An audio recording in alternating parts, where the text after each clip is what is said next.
হঠাৎ করে আমরা দেখি তাহলে আমাদের জন্য অনেক বেশি কনফিউজিং লাগে। তো আমাদের জানি কনফিউজিং না লাগে, কোনো একটা ইন্টারপ্রিটেশন আসলে জাস্ট খালি উইদিন 10 সেকেন্ডের মধ্যে জানি আমরা সেটাকে ইন্টারপ্রিট করতে পারি। তো এটাই আজকে আমরা চেষ্টা করব। তো প্রথমে শুরু করি। প্রথমে যে কোনো একটা ইনফেকশনের জন্য আমাদের যে জিনিসটা জানা লাগে, যে কোনো একটা ইনফেকশন যদি আমার বডিতে ঢুকে, মানে কি, আমার ইনফেকশিয়াস এজেন্ট যদি আমার বডিতে ঢুকে, তার মানে কি আপনার বডিতে অ্যান্টিজেন ঢুকতেছে। অ্যান্টিজেন ঢুকার কারণে আপনার বডিতে কিছু ইমিউন রেসপন্স তৈরি করতেছে, যার কারণে আপনার অ্যান্টিবডি যেটা আছে, অ্যান্টিবডি তৈরি হচ্ছে। এখন অ্যান্টিবডিটা যদি আপনার অ্যাকিউটে থাকে, তাহলে এটা থাকে হচ্ছে IgM। দেন যদি ক্রনিকে থাকে, এটাকে আমরা বলতে পারি IgG। সো আমরা এটা বুঝে গেলাম যে কোন একটা ইনফেকশন IgM যদি বোঝায়, তাহলে আমরা সেটাকে বুঝতে পারি অ্যাকুট ইনফেকশন। যদি IgG বলে, তাহলে আমরা এটাকে বলবো ক্রনিক ইনফেকশন। তো আমরা এখন আসি হলো হেপাটাইটিস বি এর জন্য স্পেসিফিক করে।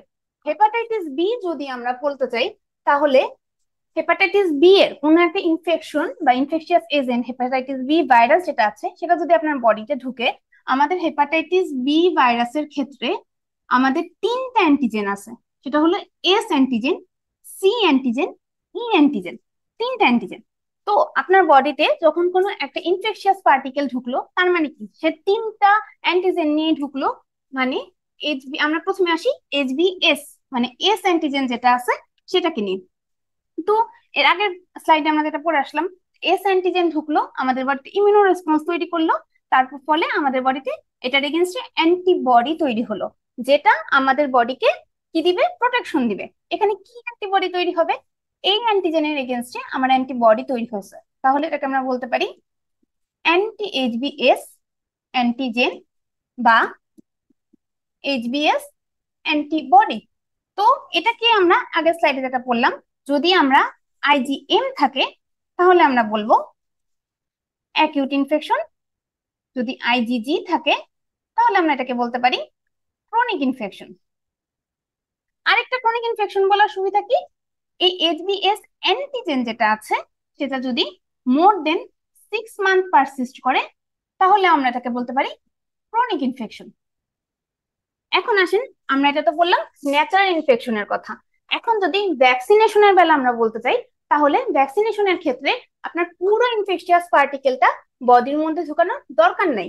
কারণ কি, পুরো ইনফেকশিয়াস পার্টিকেলটা যদি বডির মধ্যে ঢুকে, তাহলে আপনার একটা সিভিয়ার ইমিউনো রেসপন্স করবে। আমাদের কেবলমাত্র অ্যান্টিবডিটা দরকার, যাতে আমার বডিতে প্রোটেকশন দিতে পারে। তাই ভ্যাকসিনেশনের কারণে আমরা যে অ্যান্টিজেনটা ঢুকাই বডিতে, সেটা হলো HBS অ্যান্টিজেন। সেম আপনার বডিতে HBS অ্যান্টিবডি যেটা আছে, সেটা তৈরি হলো। এখন আপনারা আমাকে বলেন, সেটা হচ্ছে কোর অ্যান্টিজেন যেটা আছে, সেটা কি আমরা এই ক্ষেত্রে ঢুকাচ্ছি? না, এক্ষেত্রে তো আমরা কোর অ্যান্টিজেনটা ঢুকাচ্ছি না। তাহলে কোর অ্যান্টিজেনটা যেটা আছে সেটা আমরা ঢুকাচ্ছি না।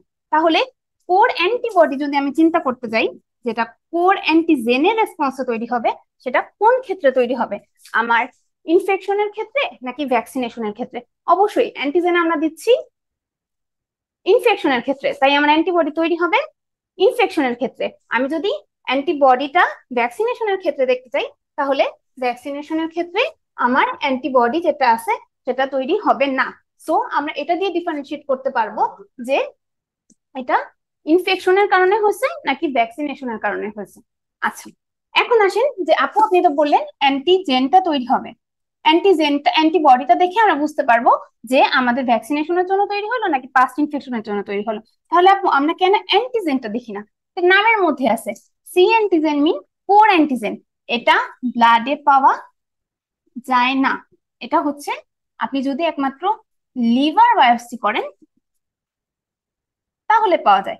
কিন্তু এটার রেসপন্সে যে অ্যান্টিবডিটা আছে, সেটা আপনি ব্লাডে পাবেন। আচ্ছা, তো শেষ। এখন বাকি থাকলো শুধুমাত্র ই অ্যান্টিজেন। ই অ্যান্টিজেন আমরা কিসে পাবো, ভ্যাকসিনেশনের ক্ষেত্রে পাবো নাকি ট্রান্সমিসিবিলিটির ক্ষেত্রে পাবো? আমরা অবশ্যই আমরা ইনফেকশনের ক্ষেত্রে এটা পাবো, আমরা ভ্যাকসিনেশনের ক্ষেত্রে এটা পাবো না। যদিও সি অ্যান্টিজেন দিয়ে আমরা বুঝি, তবুও যদি ই অ্যান্টিজেন বলে দেয়, ই অ্যান্টিজেন কেবলমাত্র আপনি ইনফেকশনের ক্ষেত্রে পাবেন, আপনি ভ্যাকসিনেশনের ক্ষেত্রে পাবেন না। কারণ ভ্যাকসিনেশনে কেবলমাত্র এস অ্যান্টিজেনটা ঢোকানো হয়। যাই হোক, ই অ্যান্টিজেনটা বলতে বোঝায় ট্রান্সমিসিবিলিটি। তো ই অ্যান্টিজেন যদি আপনার বডিতে বেশি হয়, তার মানে আপনার ট্রান্সমিশন করার ক্যাপাসিটি বেশি। ই অ্যান্টিজেনটা যদি আপনার বডিতে কম হয়, তার মানে আপনার ট্রান্সমিশন করার ক্যাপাবিলিটি কম। এখন যদি উল্টা দিকে আসি, ই অ্যান্টিবডি, এই অ্যান্টিবডিটা যদি আপনার বডিতে বেশি হয়, তাহলে মানে কি ওর ট্রান্সমিশনের ক্ষেত্রে আপনাকে প্রোটেকশন দিচ্ছে। Antibody goes for protection, so আপনার ট্রান্সমিশন হওয়ার পসিবিলিটিটা কম। আর ই অ্যান্টিবডি যদি আপনার বডিতে কম থাকে, তার মানে ও আপনাকে কম প্রোটেকশন দিচ্ছে, সো আপনার ট্রান্সমিশন হওয়ার ক্যাপাসিটি বা পসিবিলিটি বেশি।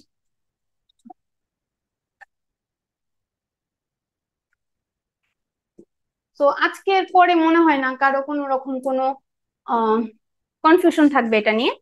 সো আমরা নেক্সট যে প্রথম যে কোশ্চেনটা আছে। আপু জি আপু আমরা তো হচ্ছে যে কোর অ্যান্টিবডিটা পাচ্ছি, এটার টোটাল কোর অ্যান্টিবডি আর আমরা নরমালি যে হচ্ছে কোর অ্যান্টিবডি এম বা জি যেটা পাই একই কথা কি? আপনি মানে আমরা যখন টোটাল করি তখন হচ্ছে আইজিএম আইজিজি আলাদা করে দেখা যায় না, ঠিক আছে, জাস্ট খালি কোর অ্যান্টিবডিটা দেখানো হয়। আর যদি আপনি অ্যাকিউট ক্রনিকের মধ্যে দেখতে চান, তাহলে আপনি আলাদা করে লিখে দিতে পারেন আইজিএম এবং আইজিজি। একই মানে একই কথা না, মানে কোর অ্যান্টিবডি বলতে দুইটা মানে বলা হয়ে থাকে খালি প্রেজেন্ট নাকি, যে এটা হলো এম অ্যান্টিবডি হতে পারে, জি অ্যান্টিবডি হতে পারে, এটা স্পেসিফিক করে আলাদা করে দেখা হয় না কোর অ্যান্টিবডি আছে। কিন্তু আপনি যদি অ্যাকিউট ক্রনিকের মধ্যে ডিফারেন্সিয়েট করতে চান, তাহলে আবার দেখা হয় যে এটা কি এম নাকি এটা জি, তখন অ্যাকিউট ক্রনিক হিসাবে ভাগ করা হয়। বুঝা গেছে আপু? জি আপু। আচ্ছা, এটা তাহলে আসলাম যে আমাদের হেপাটাইটিস বি নিয়ে আমরা পড়লাম প্রথম কোশ্চেনটা। তো হেপাটাইটিস ভ্যাকসিন আমি পেশেন্টকে দিলাম, hepatitis B vaccine. Hepatitis B vaccine কি ধরনের vaccine? Hepatitis B sub unit vaccine, ঠিক আছে। আরেকটা সাব ইউনিট ভ্যাকসিনের নাম বলেন তো, কি আছে? Human papilloma vaccine. Human papilloma vaccine. আরেকটা সাব ইউনিট ভ্যাকসিন আছে, ডেঙ্গু আছে, তারপর live killed and both sub unit vaccine, তিনটা আছে। ইনফ্লুয়েঞ্জা আপু। ইনফ্লুয়েঞ্জা আছে, তারপর হচ্ছে এরপর কোভিড ছিল, মানে কোভিড-19 এর। কোভিড-19 ভ্যাকসিন ছিল, কারণ ওগুলা এখন আপু আছে লাইভের। যেন আপনার আমরা প্রেগনেন্সিতে যেটা আছে সেটা যেন দিতে পারি, ঠিক আছে, এটার জন্য। আচ্ছা, এইচপিভি হলো predominant agent of the genital cancer which reason each effect first, ঠিক আছে। স্কোয়ামাস এপিথেলিয়াম আমরা পড়ছিলাম যে এটা স্কোয়ামাস এপিথেলিয়ামকে ধরবে। তাহলে আমরা যদি বলি যে আপু সার্ভিক্সের কোন সার্ভিক্সটাকে ধরবে, আমরা তো সার্ভিক্সের পুরো সার্ভিক্সটাকেই ধরবে নাকি কোন সার্ভিক্সটাকে ধরবে? একটু সার্ভিক্সটাকে ধরবে না, কারণ ওখানে হচ্ছে কলামনার এপিথেলিয়াম আছে। Columnar epithelium. আর একটা জিনিস কি মনে রাখতে হবে, হিউম্যান, এটা দিয়ে আপনি মনে রাখতে পারেন যে human papilloma virus is also responsible for vaginal intraepithelial neoplasia. কারণ কি, ভ্যাজাইনা তো আপনার সেম, ভ্যাজাইনা তো হচ্ছে আপনার লাইনিং এপিথেলিয়াম হচ্ছে স্কোয়ামাস এপিথেলিয়াম, এজন্য ভ্যাজাইনাল ইন্ট্রাএপিথেলিয়াল নিওপ্লাসিয়া যেটা থাকে ওইটার সাথে হলো এইচপিভি একটা অ্যাসোসিয়েটেড ফ্যাক্টর। যদিও এটা আপনাদের মানে পরীক্ষায় খুব বেশি আসে না, প্রেমার্সোলজি পার্ট 2 এর কোশ্চেন, তবু আমি বলে দিলাম যে হ্যাঁ এটার সাথে থাকতে পারে। আচ্ছা, একটা ছেলে আপনার কাছে আসছে ক্যাটারাক্ট নিয়ে, গ্লুকোমা নিয়ে, পিডিএ ভিএসজি নিয়ে, কোন ভাইরাস এফেক্টেড করতেছে মাদারকে ডিউরিং প্রেগনেন্সি? আচ্ছা, এটা হচ্ছে আমরা বলছি রুবেলা, যে মিজলস নিয়ে, জার্মাস মিজলস নিয়ে। আচ্ছা, তারপরে আসেন হচ্ছে 2 months of pregnancy, common cold. আচ্ছা, এই কোশ্চেনটা দেখেন, common cold, macula papular rash in the whole body for the last 3 days, parvaginal brownish discharge, ultrasonography shows 1 month of 1 month of empty sac, ঠিক আছে। which is the responsible virus? কোনটা responsible virus? আচ্ছা, rubella. এইটা একটা একটু কি বলবো মানে কনফিউজিং কোশ্চেন। এটা আপু কিভাবে করে আপনি রুবেলা দিবেন? যে আপু রুবেলা বললেন, আমি তো ভাবছি আমরা যেটা জানতাম যে তিনটা আমার রুল ছিল যে 5 বাচ্চাকে ইনভেট করে, তাহলে বাচ্চা হচ্ছে ফুললি মনে করেন যে নষ্ট হওয়ার সম্ভাবনা থাকে, এর মানে মানে ইনভেট হওয়ার সম্ভাবনা থাকে। তারপর সাইটোমেগালো ভাইরাসে কি হওয়ার সম্ভাবনা থাকে না? হ্যাঁ, কিন্তু ফার্স্ট ট্রাইমেস্টারে মোস্ট ডেঞ্জারাস তো রুবেলা, সাইটোমেগালোর থেকেও বেশি। র্যাশ দিয়ে ডিফারেন্সিয়েট করব না। আর একটা আচ্ছা, এটাকে এসবিএ তে ডিফারেন্সিয়েট করবেন কিভাবে? যে আপনার হচ্ছে এখানে একটা কথা আছে, ম্যাকুলো প্যাপুলার র্যাশ, ঠিক জি আছে? আপু, এটাই ম্যাকুলো বলছিলাম যে প্যাপুলার র্যাশ র্যাশ দিয়ে কি আপনার differentiate সাইটোমেগালো ভাইরাসে হয়? মানে অনেক আপনি চিন্তা করতেছেন, ঠিক আছে, বাট মানে আপনি সুন্দর করে অ্যান্সার দিচ্ছেন, বাট আপনি একটু মানে বেশি কনফিউশন করে বা বেশি একটু জটিল করে চিন্তা করতেছেন। এত জটিল করে চিন্তা করা যাবে না, সহজ করে চিন্তা করতে হবে। এখানে একটা কথা বলছি, ম্যাকুলো প্যাপুলার র্যাশ, ম্যাকুলো প্যাপুলার র্যাশ আমার কোথায় হয়? সাইটোমেগালো ভাইরাসে হয় না, আমার হচ্ছে পক্সে, বা হলো যে আমরা যেটা বলি যে ভ্যারিসেলা, যে জোস্টার ভাইরাস আছে, চিকেন পক্স একই কথা, সেই ক্ষেত্রে আমার র্যাশ হয়, বাট নট ম্যাকুলো প্যাপুলার র্যাশ। ওইটার মধ্যে কি হয়? আমার ভেসিকুলার vesicular র্যাশ হয়, যেটা আমার ক্রাস্টেড ওভার হয়। আমরা পড়ছি যে কখন থেকে কখন ইনফেকশনাস পিরিয়ড থাকে। আমি কিন্তু ম্যাকুলা প্যাপুলার র্যাশের আপনাদেরকে একটা বক্স দেখাইছিলাম, যেটার মধ্যে দেখাইছিলাম আমি পার্ভো ভাইরাস, মিজলস, রুবেলা, তারপর স্কারলেট ফিভার, রোজিওলা, এগুলো হচ্ছে আপনার ম্যাকুলা প্যাপুলার র্যাশ করে। সো এইটা দিয়ে আপনি ডিফারেন্সিয়েট করতে পারবেন যে হ্যাঁ আপু এখানে কোনটা। আচ্ছা, তারপরে আসেন হচ্ছে আর্থালজিয়া, মায়ালজিয়া, ফিভার, সোর থ্রোট নিয়ে আসছে। আইজিএম, রুবেলা ইনফেকশন মানে কি? এটা recent infection. recent IgM infection মানে হচ্ছে রিসেন্ট ইনফেকশন। এখন এটা দেখেই সবার যে প্রথমে ভুল হয় সেটা হচ্ছে অ্যাক্টিভ ক্যারিয়ার যে আছে, অ্যাক্টিভ ক্যারিয়ারের মধ্যে আমরা দিয়ে দিই, কারণ কি অ্যাকিউট ইনফেকশন, অ্যাক্টিভ ক্যারিয়ার। এটা ক্যারিয়ার বলতে গেলে তখন আমার কি বলতে হবে? যে ওনার শরীরে কোনো অ্যান্টিবডি নাই, মানে এর শরীরে কোনো রকম কোনো প্রোটেকশন দিচ্ছে না, ঠিক আছে? তার শরীরে কি আছে? অ্যান্টিজেনটা আছে, অ্যান্টিজেনটা সে মানুষের মধ্যে মধ্যে বিলায় বেড়াইতেছে, এজন্য তাকে আমরা অ্যাক্টিভ ক্যারিয়ার বলতেছি, তাই না? আচ্ছা, অ্যান্টিবডি থাকলে তো সে নিজেই প্রোটেকশনে থাকতো। আমি বলছি কখনোই অ্যান্টিজেন অ্যান্টিবডি একসাথে থাকতে পারে না, তাই না? অ্যান্টিবডি থাকলে তো সে নিজেই প্রোটেকশনে থাকতো। তার বডিতে অ্যান্টিজেনটা আছে বলে সেই অ্যান্টিজেনটা, সে একজন ক্যারিয়ার, অ্যান্টিজেনটা বহন করতেছে, সে সবার মধ্যে ছড়াই দিতেছে। বি গেল। সি কি? Chronic infection. ক্রনিক ইনফেকশন হলে আমার কি এম কি পজিটিভ থাকবে? না, আমার হলো জি পজিটিভ থাকবে। Primary immuno response to rubella, তাহলে কি ইমিউনো রেসপন্স যদি আমরা বলতে চাই তাহলে অবশ্যই কি আমার আইজিজি যেটা আছে সেটা পজিটিভ থাকবে। আচ্ছা, উইন্ডো পিরিয়ড মানে কি? উইন্ডো পিরিয়ড বলতে বোঝাচ্ছি যে আমার হচ্ছে আইজিজি আইজিএম কোনোটাই পজিটিভ থাকবে, মানে আইজিজি আইজিএম কোনোটাই পজিটিভ থাকবে না। এটা যেটা হয় যে অ্যাকিউট ইনফেকশনের কতদিন পরে হচ্ছে হলো আপনার মানে আইজিএম তৈরি হওয়ার কতদিন পরে হচ্ছে আইজিজি তৈরি হয়, কিন্তু মাঝখানে একটা পিরিয়ড যায় তখন, যখন আসলে আইজিএমটাও ব্লাডে আর ডিটেক্টেবল অবস্থায় থাকে না, আবার আইজিজিওটাও এত কম পরিমাণে তৈরি হয় যে যেটা ব্লাডে ডিটেক্টেবল অবস্থায় থাকে না। তো আমি যদি তখন সেরোলজি করি তখন আমি দেখবো যে আমার বডিতে কোনো অ্যান্টিবডি নাই, কিন্তু মানুষটা কিন্তু আপনার অ্যান্টিবডি পজিটিভ। তো সেই ক্ষেত্রে আমরা এটাকে বলতে পারি উইন্ডো পিরিয়ড। আচ্ছা, 32 years old female in the আপু, OPD। এর আগের কোয়েশ্চেনটা যে primary immune response to for rubella কেন হবে না? আইজিএম তো আপু প্রাইমারি ইমিউন রেসপন্সেই মানে হচ্ছে গিয়ে পাওয়া যায়। আইজিএম প্রথম আপনার বডিতে এটা হচ্ছে আর্থালজিয়া, মায়ালজিয়া, সোর থ্রোট দিয়ে আসছে যে পেশেন্টের আপনি রুবেলা ইনফেকশন যদি করেন তাহলে কি হচ্ছে। আচ্ছা, যদি মানে ইমিউনো রেসপন্স যদি হয়, প্রাইমারি ইমিউনো রেসপন্স যেটা বলা হয়ে থাকে, সেটার মধ্যে আপনার মূলত আইজিজি যেটা আছে, মানে primary immuno response, secondary immuno response এরকম তো নাই, মানে ক্রনিক, অ্যাকিউট বা ক্রনিক। তাহলে ইমিউনো রেসপন্স বলতেই আমরা বুঝাই যে ইমিউনো রেসপন্স দিচ্ছে মানেই হচ্ছে আপনার আইজিজিটা পজিটিভ, ইমিউনো রেসপন্স নেগেটিভ মানে হলো আপনার আইজিজি আপু, নেগেটিভ। প্রাইমারি ইমিউন রেসপন্সে তো আইজিএম আর সেকেন্ডারি ইমিউন রেসপন্সে আইজিজি পাওয়া যায়, মানে আমরা তো এটাই শিখছি আসলে। হ্যাঁ, বাট কোনটা মোর স্পেসিফিক আপনার ইমিউনো রেসপন্স কথাটা যদি আসেন, নাকি রিসেন্ট ইনফেকশনের কথা যদি বলেন?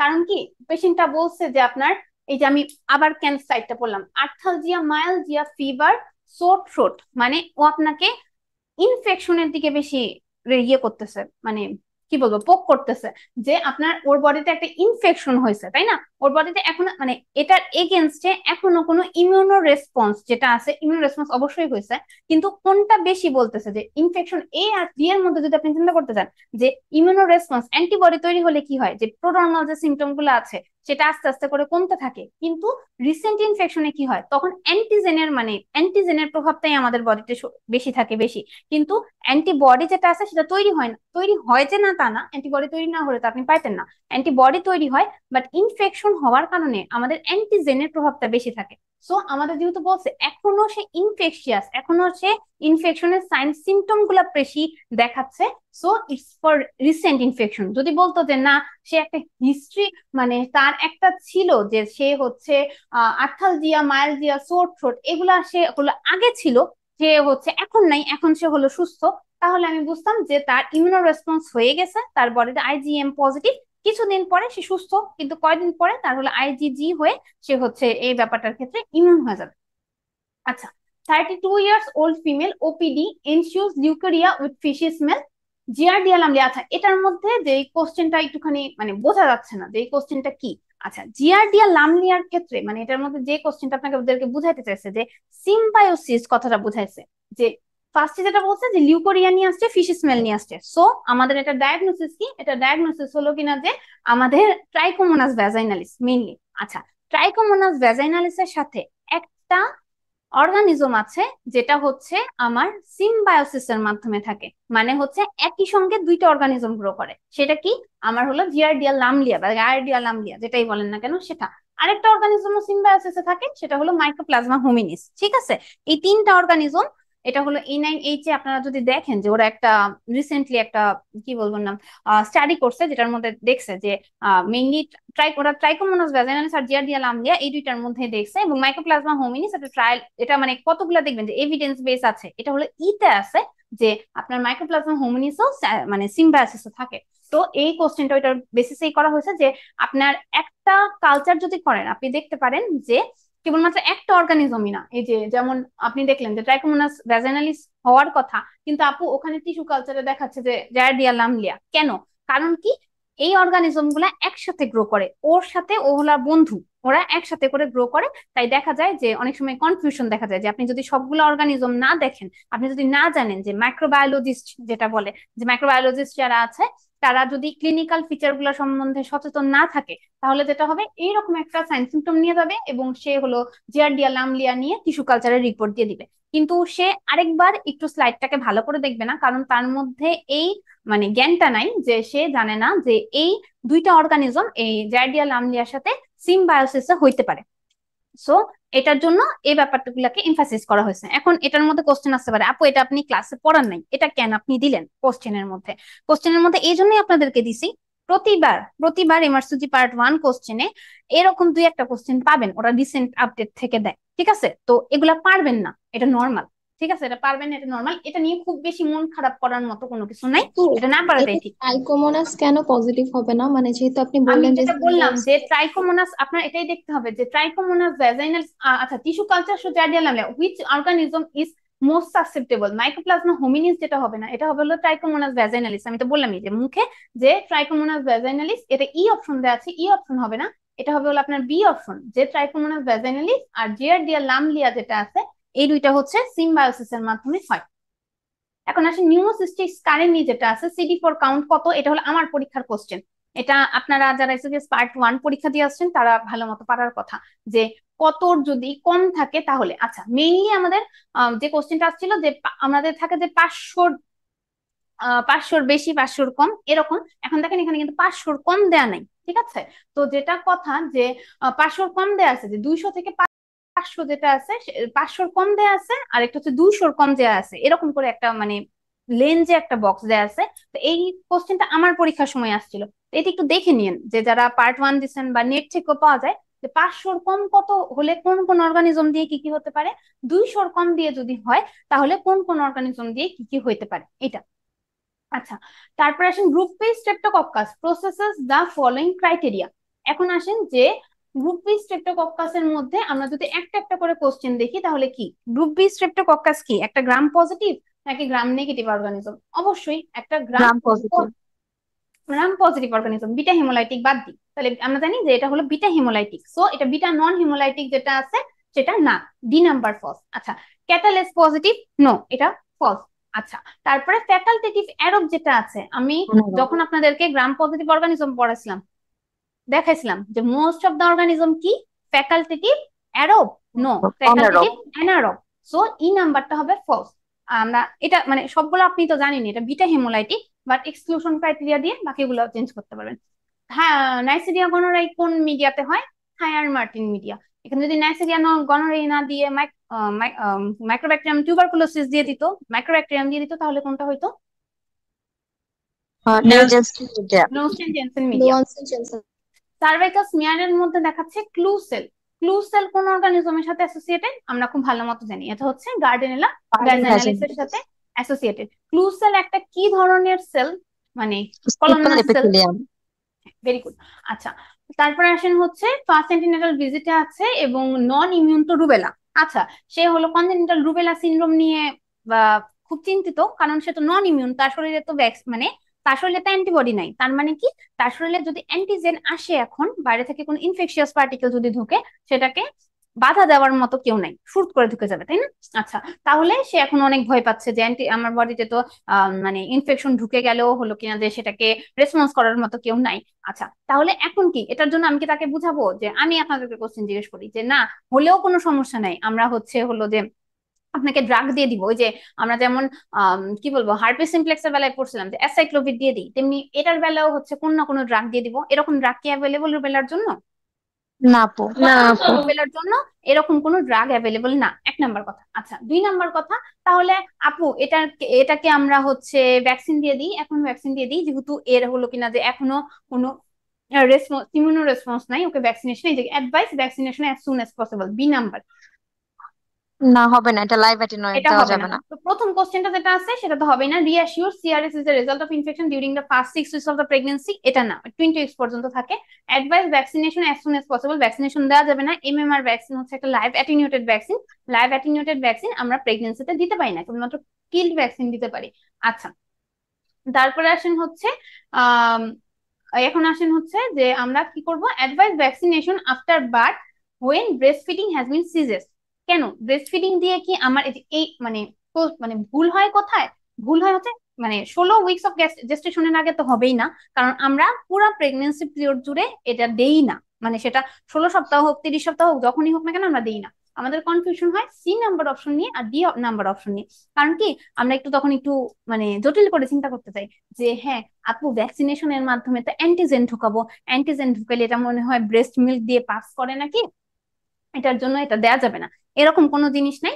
এটা হলো আপনার মানে একদম ডেলিভারি হওয়ার পরই পরের দিনই আপনি ভ্যাকসিনেশন দিয়ে দিতে পারেন। এই প্রেগনেন্সিতে আপনাকে কাউন্সেলিং করতে হবে যে এই প্রেগনেন্সিতে আপনার কোনো কিছু করার নাই, ওনারও কিছু করার নেই, ওনার জাস্ট খালি সাবধানে থাকতে হবে, কারো কন্ট্যাক্টে আসা যাবে না। কিন্তু পরের প্রেগনেন্সিতে ওনার যেন এরকম চিন্তা করা না লাগে সিআরএস নিয়ে, এটার জন্য উনি এই প্রেগনেন্সির পরই একটা ভ্যাকসিনেশন নিতে পারবে। এটার সাথে এটা ব্রেস্ট ফিডিং এর সাথে কোনো রকম কোনো রিলেশন নেই। The vaccination is not contraindicated in breast feeding. So say breast feeding মানে রিগার্ডলেস আর ব্রেস্ট ফিডিং স্ট্যাটাস, সে ব্রেস্ট ফিডিং করাক না করাক সে এই ভ্যাকসিনেশনটা নিয়ে নিতে পারবে। আচ্ছা, তারপরে হচ্ছে এখন আসেন হচ্ছে common cause of grey whitish vaginal discharge in patient of child bearing age. এই ক্ষেত্রে আমরা যে ভুলটা করি একদম প্রথম দেখেন দিয়ে দিচ্ছি ইচ্ছা করে, সেটা হলো ক্যান্ডিডা অ্যালবিকেন্স দিয়ে দিই। কারণ কি, ওই যে হোয়াইটিস ভ্যাজানাল ডিসচার্জ হলেই আমরা ক্লিনিক্যালি যেটা দেখি যে হোয়াইটিস ভ্যাজানাল ডিসচার্জ হলেই আমরা এটাকে মনে করি যে এটা হচ্ছে ক্যান্ডিডা হবে, তাই না? কিন্তু আমাদের এখানে বলছে যে most common child bearing age, এই কথাটা বলে দিচ্ছে, চাইল্ড বিয়ারিং এজে ভ্যাজানাল ডিসচার্জের মোস্ট কমন কজ হচ্ছে গার্ডেনেলা ভ্যাজাইনালিস। আচ্ছা, তারপর infectious form of chlamydia is কোনটা? আমরা জানি এলিমেন্টারি বডি। আমরা যখন দেখছিলাম যে এটা মানে কোশ্চেনটা আসে এরকম করে যে আমরা ইনফেকশিয়াস ফর্ম কোনটা, সেটা হলো এলিমেন্টারি বডি। কিন্তু যদি রেপ্লিকেট করতে হয় তাহলে কি এলিমেন্টারি বডি করতে পারে না, রেপ্লিকেট আর ফর আর, রেপ্লিকেট যখন এটা ডিফারেন্সিয়েট হয় হচ্ছে রেটিকুলার বডিতে, দেন রেটিকুলার বডিটা বাইনারি ফিউশনের মাধ্যমে ঠিক হয়, দেন আবার এটা এলিমেন্টারি বডি তৈরি করে। মানে মেইন কথা এলিমেন্টারি বডি হিসেবে ইনফেকশন করবে। এলিমেন্টারি বডিটা রেটিকুলার বডিতে কেবলমাত্র তৈরি হয় রেপ্লিকেশনের জন্য, ঠিক আছে? কারণ রেটিকুলার বডিটা যদি ও ডিফারেন্সিয়েট না হয়, চেঞ্জ না হয়, তাহলে হচ্ছে ও রেপ্লিকেট করতে পারবে না, এই জন্য। আচ্ছা, এখন আসেন হচ্ছে ওকে, তারপর আসেন হচ্ছে ফ্রিকোয়েন্সি অফ মিকচুরেশন নিয়ে করলো কালচার। আচ্ছা, একটা মহিলা আপনার কাছে আসছে ইউটিআই সব ফিচার নিয়ে, সো আপনি তাকে আনেমি করতে দিলেন, সিএস করতে দিলেন, তো কালচার সেন্সিটিভিটি করতে দিলেন। কালচার সেন্সিটিভিটিতে কোন রকম অর্গানিজম আসলো না, কিন্তু পাঁচ সেল দেখলেন যে হ্যাঁ আপনার 15 থেকে 20টা বা 20 থেকে 25টা, এবং মহিলার হচ্ছে অনেক বেশি কি বলবো নাম অর্গানিজম গ্রো করছে। তো এটার কজ কি হতে পারে? কজ হচ্ছে মহিলার ইউটিআই হয়েছে, বাট এমন একটা অর্গানিজম দিয়ে হয়েছে যেটা আমাদের কালচারে গ্রো করে না। তাহলে এখানে আমার কোন অর্গানিজমটা আছে যেটা আমরা নর্মাল যে কালচার মিডিয়া আছে যেগুলাতে গ্রো করে না? ক্ল্যামাইডিয়া। ক্ল্যামাইডিয়া। ক্ল্যামাইডিয়া কেন গ্রো করে না? কারণ ক্ল্যামাইডিয়া হচ্ছে একটা ইন্ট্রাসেলুলার অর্গানিজম। ক্ল্যামাইডিয়া, রিকেটশিয়া, এগুলা হচ্ছে একটা ইন্ট্রাসেলুলার অর্গানিজম। এগুলা হচ্ছে নর্মাল যে কালচার মিডিয়া আছে কালচার মিডিয়াতে প্রয়োগ করে না। ভেরি গুড, আপনারা সবাই এটার অ্যান্সার দেখলাম অনেক ভালো মতো করে দিতে পারছেন, খুবই ভালো। আচ্ছা, তারপরে আসেন হচ্ছে একটা 25 ইয়ার্স ওল্ড প্রাইমেট র্যাবিডা ফিভার মেলায় সেডেক নিয়ে আসছে মিড ট্রাইমেস্টারে। এখন ওর বাচ্চার আছে হচ্ছে ফিভার, জন্ডিস, নিউমোনিয়া, থ্রম্বোসাইটোপেনিয়া। তো ওর কোন অর্গানিজম দিয়ে হলো যে ইনফেকশন হয়েছে? আচ্ছা, এখন এটা হচ্ছে সাইটোমেগালো ভাইরাস। আপু, এটা কেন সাইটোমেগালো ভাইরাস হইলো? মানে সাইটোমেগালো ভাইরাসের এত সিমটম কি আমরা মনে রাখবো? না, আমরা হচ্ছে যদি আমাদের বলে যে প্রেগনেন্সিতে, ওই যে ওইটার মধ্যে আমি স্পেসিফিক করে বলে দিয়েছিলাম ম্যাকুলো প্যাপুলার র্যাশ, তো আমরা ওইটার ক্ষেত্রে বলতে পারছিলাম যে এটা হচ্ছে রুবেলা সিনড্রোম। এটা ওই ম্যাকুলো প্যাপুলার র্যাশের সাথে ওই মানে যে অপশন গুলো ছিল খালি একমাত্র রুবেলাই যাচ্ছিল, আর কোনোটা কিন্তু যাচ্ছিল না। কিন্তু এখানে কিন্তু আপনার যেটা বলছে যে একটা প্রোড্রোমাল সিমটম বলছে, যে আমাদের জ্বর আসলে, নর্মালি জ্বর আসলে যে ইনফেকশন বডিতে যে কোনো ইনফেকশন হলে যে সিমটম গুলা দেখা যায়, যে জ্বর আসে, গায়ে হাত পায়ে ব্যথা হয়, মাথা ব্যথা হয়, তাই না? তো এটা যে কোনো অর্গানিজমই হইতে পারে। তো আপনার এখানে কি চিন্তা করা লাগবে যে প্রেগনেন্সিতে মোস্টলি লাইকলি ডায়াগনোসিস, মানে প্রেগনেন্সিতে কোন ইনফেকশনটা সবচেয়ে বেশি হয়, প্রেগনেন্সিতে কোন ভাইরাল ইনফেকশনটা সবচেয়ে বেশি হয়, প্রেগনেন্সিতে যে ভাইরাল ইনফেকশনটা বেশি হয় সেটা হলো সাইটোমেগালো ভাইরাস। ঠিক আছে, সাইটোমেগালো ভাইরাস সবচেয়ে বেশি হয়, সো এটার অ্যান্সার হবে হলো সাইটোমেগালো ভাইরাস। আচ্ছা, এখন আসেন হচ্ছে আর হচ্ছে মানে বাকি যেগুলো আছে, যেমন হলো varicella zoster virus. Varicella zoster virus আমরা পড়ছি যে এটার ক্ষেত্রে কি হয়, লিম্ব হাইপোপ্লাসিয়া হয়, এই যেখানে পড়ছিলাম যে ক্যাটারাক্ট স্ক্যানিং হয়, লিম্ব হাইপোপ্লাসিয়া হয়, এগুলা। হার্পিস সিমপ্লেক্স ভাইরাসের মধ্যে হচ্ছে এরকম একটা জিনিস মানে বলে দিত যে আপনার কোনো একটা জেনিটাল লেশন আছে বা ওরোল্যাবিয়াল লেশন আছে, যদি ওয়ান বলতো তাহলে ওরোল্যাবিয়াল বলতো, টু বললে জেনিটাল লেশন বলতো, এরকম তো কিছু বলে নাই। আচ্ছা, হেপাটাইটিস বি ভাইরাসের ক্ষেত্রে কোনটা ফলস স্টেটমেন্ট? আচ্ছা, ফার্স্টেরটা হলো কিনা যে এটা একটা সেক্সুয়ালি ট্রান্সমিটেড ডিজিজ। অবশ্যই হেপাটাইটিস বি ভাইরাস একটা সেক্সুয়ালি ট্রান্সমিটেড ডিজিজ। এজন্যই কেউ যদি মানে থাকে যে হাজবেন্ড ওয়াইফের কেউ একজন পার্টনার যদি এফেক্টেড থাকে, আমাদের কাছে যদি আসে যে প্রি ম্যারেজ কাউন্সিলিং নিতে, আমরা মহিলাকে কি বলে দিব? মহিলাকে বলে দিব যে উনি যেন ভ্যাকসিন ইমিউনোগ্লোবুলিন 2টা নিয়ে নেয়, যাতে ওনার বডিতে অ্যান্টিবডিটা তৈরি হয়ে যায়। আচ্ছা, এইচবিএসএজি এবং এইচবিইএজি সাজেস্ট করে active infection with high viral load. হ্যাঁ, অ্যান্টিজেন, এসবিএস অ্যান্টিজেন মানে কি? ওনার হলো অ্যাক্টিভ ডিজিজ আছে, তাই না? আচ্ছা, এন্ড ই মানে কি? তার মানে ভাইরাল লোডটা বেশি, তার ইনফেকশন করার ক্ষমতা বেশি। অ্যান্টিজেন বেশি মানে আমি বললাম ট্রান্সমিশন করার ক্ষমতা বেশি, তার মানে তার ভাইরাল লোড বেশি। আমরা খালি বলছিলাম হেপাটাইটিস বিটাই হচ্ছে একমাত্র ডিএনএ ভাইরাস, বাকি যা যা হেপাটাইটিস ভাইরাস আছে সবগুলাই হচ্ছে আরএনএ ভাইরাস। আচ্ছা, তাহলে এটাই ফলস হলো। ভ্যাকসিন কন্টেইন করে অ্যান্টি এইচবিএস অ্যান্টিবডি। ভ্যাকসিনের মধ্যে কি অ্যান্টিবডি থাকে? না, ভ্যাকসিনের মধ্যে অ্যান্টিবডি থাকে না। ভ্যাকসিনের মধ্যে, ভ্যাকসিন মানে আমি বুঝাইলাম, ভ্যাকসিন মানে হচ্ছে অ্যান্টিজেন, কিন্তু অ্যান্টিজেনটা কি? একটা মরা ধরা অ্যান্টিজেন, এটা বডিতে গিয়ে তেমন ইমিউনো রেসপন্স করতে পারবে না, কেবলমাত্র অ্যান্টিবডি যেটা আছে সেটা তৈরি করবে। আচ্ছা, কোর অ্যান্টিবডি যেটা আছে, anti এইচবিসি, core antibody, antibody persist for life. না, কোনো অ্যান্টিবডি মানে এস অ্যান্টিবডি যেটা আছে সেটাই একমাত্র persist for life. Core antibody যেটা আছে, কোর অ্যান্টিবডিটা আস্তে আস্তে করে ডিসেমিনেট মানে কমে যায়। আচ্ছা, এরপরে আসেন হচ্ছে কোর অ্যান্টিবডিটা যেটা আছে যে আচ্ছা, তাহলে তো এই নাম্বারটাও ফলস হবে না? ই নাম্বার, কোর অ্যান্টিবডি যেটা আছে পারসিস্ট ফর লাইফ, এই যে এখানে আসেন দেখেন, সেটা হচ্ছে they are present in chronic HBV carrier as well as who have cleared the virus and usually persist for life. Core অ্যান্টিজেনটা যেটা আছে সেটা যদি আসতো যে anti HBC antigen persist for life, যে অ্যান্টিজেনটা আপনার পারসিস্ট করে লাইফ ফরএভার, না, অ্যান্টিজেনটা একসময় বডি থেকে দূর হয়ে যায়, অ্যান্টিবডিটা তৈরি হয়। এখানে তো বলছে যে ইনফেকশন, তাই না? তাহলে ইনফেকশন মানে হচ্ছে অ্যান্টিবডি যেটা আছে সেটাই পারসিস্ট করে লাইফে। না হলে যদি পারসিস্ট করে না, সারা লাইফ জুড়ে যদি পারসিস্ট না করে, আপনি কেমনে করে ডিফারেন্সিয়েট করবেন যে ইটস ফর ভ্যাকসিনেশন আর ইটস ফর পাস্ট ইনফেকশন? এটা দিয়ে তো আপনি ডিফারেন্সিয়েট করতে পারবেন। একটু আগে পড়লাম যে কোর অ্যান্টিবডি দিয়ে আমরা দুইটা ডিফারেন্সিয়েট করতে পারবো, যে এটা কি আপনার কোর মানে ইনফেকশনের জন্য হচ্ছে নাকি ভ্যাকসিনেশনের জন্য হচ্ছে। অ্যান্টিবডি যদি একবার তৈরি হয় সেটা সাধারণত মানে আইজিজি অ্যান্টিবডি যেটা আছে সেটা পারসিস্ট ফর লাইফ। আইজিএম যদি বলে দিত স্পেসিফিক করে যে হ্যাঁ persist for life, 1 number antigen যদি বলতো পারসিস্ট ফর লাইফ, ফলস হইতো, মানে ই নাম্বারও ফলস হইতো।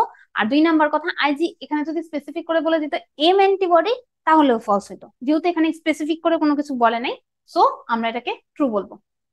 বুঝা গেছে আপু? আচ্ছা, এটা আমরা বললাম। আচ্ছা, এটা তো আমরা অলরেডি। আপু একটা কোয়েশ্চেন ছিল।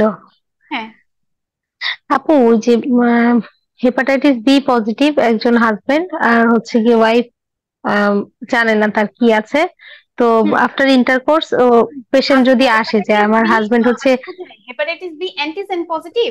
হ্যাঁ হ্যাঁ হ্যাঁ ক্রনিক ক্যারিয়ার বা যদি এইচবিএসএজি পজিটিভ হয় কেউ, সে যদি আপু হচ্ছে গিয়ে ইন্টারকোর্সের পর ওয়াইফ যদি আসে যে আমার হাজবেন্ড তো পজিটিভ, আমি আগে জানতাম না, আমাদের মানে ওদের হচ্ছে গিয়ে ইন্টারকোর্সও করছে ওরা, এখন হচ্ছে গিয়ে এই পেশেন্টের ক্ষেত্রে অ্যাডভাইস কি হবে, মানে কি করবে ও কি? আপনি আমারে বলেন, প্রথমে ওয়াইফের আমার কি দেখা লাগবে? ওয়াইফের আমার স্ট্যাটাস দেখা লাগবে। ওয়াইফ কি immune, non immune, infected, not infected, এটা আমার দেখা লাগবে। তো ওয়াইফের যদি আমরা দেখতে চাই, তাহলে আপনাকে অপশন দিয়ে দিছে যে যে কোনো একটা সিঙ্গেল বেস্ট অ্যান্সার, ঠিক আছে? আপনি কোনটা দিবেন? এইচবিএস এজি করা আছে, অ্যান্টি এইচবিএস এজি বা অ্যান্টিবডি যেটা আছে সেটা করতে দিবেন, নাকি কোনটা করতে দিবেন? ধরেন এই দুইটাই আমি বললাম, এই দুইটার মধ্যে এইচবিএসএজি দিব আপু আগে। আপনার কাছে কি বলবো, মানে একটা মহিলা আসছে যে তার আপনার কাছে এসবি, আমি বলতেছি যে আপনি যদি দেখতে চান যে উনি ইনফেক্টেড নাকি, তাহলে আপনি কোনটা করতে দিবেন? এস অ্যান্টিজেন করতে দিবেন নাকি এইচবিএসএজি অ্যান্টিজেন এসবিএসএজি? দিব আপু। অ্যান্টিজেন করতে দিবেন। তাহলে আপনি প্রথমে কেন অ্যান্টিবডির কথা বললেন? প্রথমে হলো অ্যান্টিজেনটা আমি করতে দিলাম, তাই না? আচ্ছা, মহিলাকে, এটা হলো ফিমেলকে বলতেছি, ওমেনকে বলতেছি। তাহলে আপু, উনি তো এখন আপনার কাছে আসছে অ্যাডভাইসের জন্য, ওনার হাজবেন্ডকে তো কোনো কিছু আমার করার মানে ইয়ে নাই, মানে কোনো কিছু করার মতো ব্যবস্থা আমার কাছে নাই, কেবলমাত্র ওনাকে প্রোটেকশন দেওয়ার ব্যবস্থা আমার কাছে আছে। ওনার ধরেন পজিটিভ আসছে, তাহলে আমাদের নেক্সট স্টেপ কি হবে? আমাদের এখন ওনার ক্ষেত্রে ইন্টারপ্রিটেশন কি হবে? ওনার ক্ষেত্রে আমার এখন ইন্টারপ্রিটেশন হবে যে ওনাকে আমি ধরে নিব যে উনি হচ্ছে আহ কি বলেন না, উনি হচ্ছে আগে ইমিউন, উনি হচ্ছে আগে নন ইনফেক্টেড ছিল, এখন হয়তো ইনফেক্টেড হয়েছে, যেহেতু সে আগে কোনো হিস্ট্রি আপনাকে দেয় নাই যে আগে সে এমনি করে এসবিএস এজিতে মানে এক্সপোজার হয়েছে। সে বলতেছে সে ফার্স্ট টাইম এক্সপোজার হয়েছে। সো সে যেহেতু একদম আপনার কাছে ফার্স্ট টাইম আসছে, তো আপনি এটাকে বলবেন অ্যাকিউট ইনফেকশন। আচ্ছা, এবং আপনার নেক্সট স্টেপ কি হবে? ওনাকে 6 মাস পরে বলবেন আবার অ্যান্টিজেনটা করে নিয়ে এসে দেখাতে। যদি অ্যান্টিজেনটা তখনও পজিটিভ থাকে, তাহলে আমরা এটাকে কি বলতে পারি? Chronic chronic infection. Career, chronic chronic career যেটা ইনফেকশন। সেটা হয়ে যেতে পারে। আচ্ছা, এখন আসেন যে এখন আসেন যে এটা তো বললাম পজিটিভ, খারাপ কথা বললাম। এখন আসেন যে মহিলা বেঁচে গেছে, মহিলার হচ্ছে এস অ্যান্টিজেন করতে দিছেন, এস অ্যান্টিজেন হচ্ছে নেগেটিভ আসছে, তখন আপনি কি করতেন?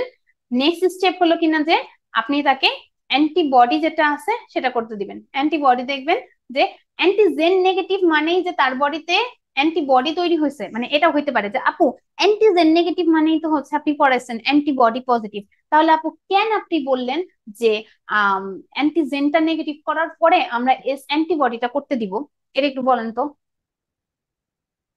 আমরা ও করতে দিব, আগে থেকে ইনফেক্টেড হইতে পারে বা ভ্যাকসিনেটেড হইতে পারে। আগের থেকে সে ভ্যাকসিনেটেড হতে পারে, আগের থেকে সে ইমিউন হতে পারে, তাই না? এটার জন্য ভেরি গুড। আচ্ছা, তাহলে অ্যান্টিবডিটা তার পজিটিভ আসলো, তাহলে অ্যান্টিবডি মানে পজিটিভ, মানে আমি কনফিউশনে পড়ে গেলাম। এখন কি সে হচ্ছে হাজবেন্ডের কাছ থেকে পাইছে এটার জন্য সে পজিটিভ হয়ে গেছে, নাকি সে হচ্ছে আগে থেকে ভ্যাকসিনেটেড ছিল বা আগের থেকে সে কোনোভাবে ইনফেকশন হয়ে ইমিউন হয়েছিল, তাই না? তো আমি এটা শিওর হওয়ার জন্য আমরা তাকে তখন কোডটা করতে দিব, ওইটা দিয়ে আমি বুঝতে পারবো সে সে কি ভ্যাকসিনেটেড নাকি সে হচ্ছে ইনফেকশিয়াস। সেটা তো আমি অলরেডি আপনাদেরকে পড়াইলাম। সেটা দিয়ে আমি যদি ইনফেকশন হয় তাহলে তো কোনো কিছু করার নাই, তাহলে তো হয়েছেই, তখন তাকে হেপাটাইটিস এর মতো আমরা ভাইরাল লোড টোড দেখবো, ই অ্যান্টিজেন দেখবো, ট্রান্সমিশন ক্যাপাসিটি কিরকম, যদি লাগে ড্রাগ লাগে তখন আগে ড্রাগ দিব। আমার ওইটা ভাইরোলজিস্টের কাজ, ওইটা আমার বা ওইটা হচ্ছে মেডিসিন আলাদের কাজ, এটা আমাদের কাজ না। আমার কাজ হচ্ছে সি অ্যান্টিজেনটা যদি নেগেটিভ থাকে তাহলে আমি কি করব? সি অ্যান্টিবডিটা যদি নেগেটিভ থাকে, অ্যান্টিজেন তো আমরা দেখতে পারি না, অ্যান্টিবডিটা যদি নেগেটিভ থাকে তার মানে আমি শিওর হয়ে গেলাম যে আমার অ্যান্টিবডি যেটা আছে সেটা হলো কিনা যে এস অ্যান্টিবডিও নেগেটিভ এবং হলো ই অ্যান্টিজেনও আমার নেগেটিভ, এরকম sorry S antigen, S antibody যেটা আছে সেটা হলো কিনা যে পজিটিভের কারণে পজিটিভ ছিল, আর সি অ্যান্টিবডি যেটা আছে সেটা আমার নেগেটিভ আসছে। তাহলে আমি বলে দিলাম যে আপনি মনে হয় আগে কোনো ভ্যাকসিনেশন নিছিলেন, এটার জন্য আপনার হচ্ছে এরকম হইতেছে। কিন্তু তখন দিয়ে আমরা ছেড়ে দিব না, তখন হলো ভ্যাকসিনেশনের সাথে আমরা ভ্যাকসিনেশনের দেওয়ার আগে বা তাকে ইমিউন করার আগে তাকে হলো আমরা আগে ইয়ে করতে দিব, টাইটার করতে দিব। টাইটার করতে দিয়ে আমরা দেখবো যে আমি যেটা পড়াইছি যে অ্যান্টিবডি পরিমাণ কত, সেটার উপরে ডিপেন্ড করে যে ওনার একটা ভ্যাকসিনের বুস্টার ডোজ লাগবে নাকি আমাদের অ্যান্টিবডি তাকে একটা ইমিউনোগ্লোবুলিন দেওয়া লাগবে, এটা তার উপরে ডিপেন্ড করবে। ঠিক আছে আপু, বোঝা গেছে? থ্যাংক ইউ আপু। আপু আরেকটা কোয়েশ্চেন ছিল। আপু এইচবিএসএজি পজিটিভ কোনো মাদার আসলো, ওর হচ্ছে গিয়ে মানে আফটার ডেলিভারি বেবির ম্যানেজমেন্ট কি হবে, বা মানে পেশেন্টকে কিভাবে কাউন্সিলিং করতে হবে একটু? এটা আমি পড়াইছি, পেশেন্টকে কিভাবে কাউন্সিলিং করতে হবে একটা কথা, আর একটা বেবি ম্যানেজমেন্ট কেমন হবে এটা আরেকটা কথা। সেটা হলো যদি প্রথমে বলি যে বেবি ম্যানেজমেন্ট, এটা আপনি আমাকে বলেন, এটা আমি পড়াইছি। বাচ্চাকে আপনার হচ্ছে বোথ অ্যাক্টিভ প্যাসিভ ইমিউনাইজেশন দুইটাই দিতে হবে, ঠিক আছে? আপনার হচ্ছে ইমিউনোগ্লোবুলিন জিও দিতে হবে, ভ্যাকসিনও দিতে হবে। আচ্ছা, ভ্যাকসিনে আমরা কি করব? ভ্যাকসিনে আমি সারফেস অ্যান্টিজেনটা ঢুকাই দিব। কেন দুইটাই দিতে হবে? কারণ খালি আপু কেন ভ্যাকসিন দিলে হবে না, কারণ ভ্যাকসিনে তো আমি সারফেস অ্যান্টিজেনটা ঢুকিয়ে দিচ্ছি, সেটা বডিতে তৈরি করে ইমিউনোগ্লোবিন ইমিডিয়েট প্রোটেকশনের জন্য আপু। ইমিউন রেসপন্স তৈরি করবে। তাহলে আপু এটার মধ্যে একটু টাইম লাগবে, এটা একটা টাইম কনজিউমিং ঘটনা। তাহলে এই টাইম কনজিউমিং ঘটনাটার জন্য এর মধ্যে তো মার কাছে থাকবে, মায়ের ও ব্রেস্ট মিল্ক খাবে, তাই না? এই হেপাটাইটিস বি যদিও বলে rarely passes through breast milk, but rarely তো, তাই না? হয়তো। সো আমরা চাইবো না এই টাইমটা ওকে দিতে। আমরা এই টাইমটাই প্রোটেকশনের জন্য ওকে ইমিউনোগ্লোবুলিন সরাসরি ওর বডিতে অ্যান্টিবডি ঢুকায় দিব, এটার জন্য। এক নাম্বার গেল হলো বেবি ম্যানেজমেন্ট। আর দুই নাম্বার কথা আপনি যেটা বললেন যে মাকে কি অ্যাডভাইস দিব, মাকে বলবো যে এক নাম্বার কথা বাচ্চাকে আপনি ভ্যাকসিনেশন করান। আর দুই নাম্বার কথা অ্যাডভাইস দিব, আপনি নেক্সট যখন প্রেগনেন্সি নিবেন তখন আপনি কি করবেন, এক নাম্বার কথা তার হাজবেন্ডের কথা, সে তার হাজবেন্ড প্রোটেক্টেড নাকি, বা তার হাজবেন্ড জানে নাকি তার রেসপন্স, মানে হাজবেন্ডের ইমিউনো স্ট্যাটাস কি সেটা হাজবেন্ড জানে নাকি। যদি না জেনে থাকে, হাজবেন্ড যেন ইমিউনো স্ট্যাটাস জেনে, যেটা আগে আপনাকে আমি বললাম, ইমিউনো স্ট্যাটাস নিয়ে জেনে সে ভ্যাকসিন দিয়ে নেয়, বা যদি দরকার হয় সে যদি ইনফেক্টেড হয়ে থাকে জানি অ্যান্টিভাইরাল ড্রাগ নেয়। হাজবেন্ডের কথা গেল। সেকেন্ড, ওনারা যেন যদি ইনফেকশনের ক্ষেত্রে আমরা ওই কথাটা বললাম। সেকেন্ডলি আমরা কি বলবো? সেকেন্ডলি আমরা বলবো ওনার নেক্সট বাচ্চা যখন হবে উনি অবশ্যই যেন প্রি কনসেপশনাল কাউন্সিলিং এ আসে। এবং এটা প্রি কনসেপশনাল কাউন্সিলিং এ কেন আসে? কারণ তখন আমরা ই অ্যান্টিজেন তাকে করতে দিয়ে দেখবো তার ট্রান্সমিসিবিলিটি বেশি নাকি। যখন তার ই অ্যান্টিজেন বা ভাইরাল লোডটা কম হবে তখন যেন উনি প্রেগনেন্ট হয়, ঠিক আছে? যাতে করে ওনার বাচ্চার হেপাটাইটিস বি হওয়ার সম্ভাবনা অনেক কমে যায়। আপু থ্যাংক ইউ। আপু আরেকটা কোয়েশ্চেন, যে ইমিউনোগ্লোবিন কখন দিব, আর বাচ্চাকে ইমিউনোগ্লোবিন কখন দিব, আর ভ্যাকসিনটা কখন দিব? আপনি কি নিউবর্ন বলতে চাচ্ছেন? নিউবর্নকে তো হ্যাঁ বললাম, আপু, নিউবর্ন। নিউবর্নকে আপু ভ্যাকসিন ইমিউনোগ্লোবুলিন দুইটাই দিবেন। কারণ কি, ভ্যাকসিন যদি দেই তাহলে অ্যান্টিজেনটা ইমিউনো রেসপন্স করে অ্যান্টিবডি তৈরি করবে, সেটা একটা টাইম কনজিউমিং ঘটনা, তাই না? অ্যান্টিবডিটা তৈরি হইতে কিছু সময় লাগবে, সেই সময়টায় প্রোটেকশন দেওয়ার জন্য আমি ইমিউনোগ্লোবুলিন দিয়ে দিব। অ্যান্টি কেমনে আপু বুঝাই, এটা কি হওয়ার বেবি হওয়ার 72 ঘন্টার মধ্যে দিতে হবে, বা এই 72 টাইপের কিছু ঘন্টা না, আছে? As early as possible. এটা মানে কি বলবো, আপনি আরএইচ এর সাথে মিলাই ফেলতেছেন যে আমরা অ্যান্টি আরএইচ যেটা ও দিয়ে দিই আচ্ছা আচ্ছা। মাঠের, আচ্ছা ওইরকম আচ্ছা। কোনো কিছু না। এটা হচ্ছে অ্যাজ আর্লি অ্যাজ পসিবল, এটা টাইমের কোনো লিমিট নাই, ঠিক আছে? এটা আর হচ্ছে ভ্যাকসিন শিডিউলটা আপু? ইমিউনোগ্লোবিন তো সাথে সাথে দিব, ভ্যাকসিনও দিব, এর পরের ভ্যাকসিন এক শিডিউলটা হাতে, কি মানে হবে? এক হাতে ইমিউনোগ্লোবুলিন দিবেন, এক হাতে ভ্যাকসিন দিবেন, সাথে সাথে বার্থ হওয়ার সাথে আপু সাথে। ভ্যাকসিন তো আবার মনে হয় পরে দিতে হয়, 1 মাস পরে, বা এই টাইপের কিছু একসাথে আছে ও তো কিনা এখন শিডিউল? ওই যে আমাদের ইপিআই শিডিউল যেটা আছে বা ওখানে যেটা আছে ওই অনুযায়ী তো শিডিউলেই পড়ে যাবে এরপরে 6 সপ্তাহ থেকে তখন। আর ওকে তো আপনি ওকে, ভ্যাকসিনও থ্যাংক দিয়ে ইউ। দিচ্ছেন, ভ্যাকসিন দিয়ে দিলে তো ওর এইচবিএস অ্যান্টিবডি তৈরি হয়ে যাচ্ছে। আমি তো জাস্ট খালি তাকে সেই টাইমটা অ্যান্টিবডি তৈরি হওয়া পর্যন্ত তাকে প্রোটেকশন হয়ে দিচ্ছি।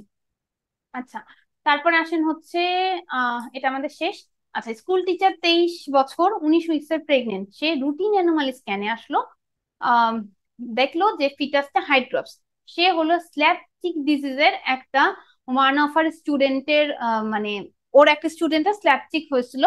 সো ওর এখানে কোন ভাইরাসটা হইতে পারে? সেটা হলো পার্ভো ভাইরাস B19।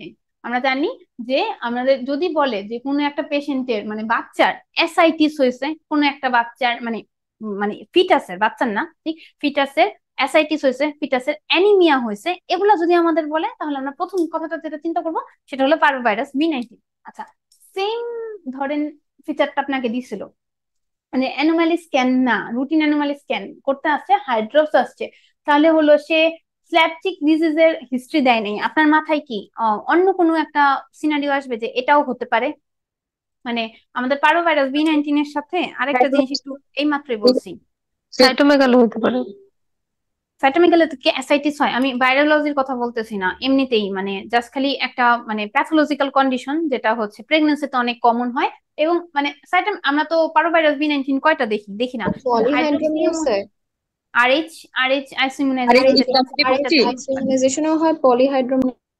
হ্যাঁ, পরে হলো কিনা যে আমাদের RH আইসোইমুনাইজেশনের মাধ্যমে মাটা হচ্ছে এরকম করে হাইড্রোস, মানে বাচ্চাটা যেটা আছে বাচ্চাটা হলো হাইড্রোস হয়ে যেতে পারে। আচ্ছা, তারপরে মানে ওইটা দিয়ে আপনাদের কোশ্চেন আসতে পারে, এই জন্য আমি বললাম যে তখন ভাইরাস খুঁজবেন, এমনও হতে পারে ভাইরাসে না দিছে, অন্য কোনো প্যাথোলজিক্যাল কন্ডিশন দিছে, এই জন্য হতে পারে। ক্যান্ডিডা আলবিক্যান্স কি করে? ক্যান্ডিডা আলবিক্যান্স এখানে জার্ম টিউব তৈরি করে, অবশ্যই মুখে ঠ্রাস করে, আমি ছবি দেখাইছিলাম একটা আমার স্লাইডে, ওইটা কিন্তু আসতে পারে পরীক্ষায় যে ওরাল ঠ্রাসের একটা ছবি দিয়ে দিবেন। আচ্ছা, তারপরে vaginal infection in diabetics patient, এটা ইমিউনো কম্প্রোমাইজ যত যত কন্ডিশন আছে, ডায়াবেটিক্স বলেন প্রেগনেন্সি বলেন, এগুলাতে সবসময় ক্যান্ডিডা হয় বেশি।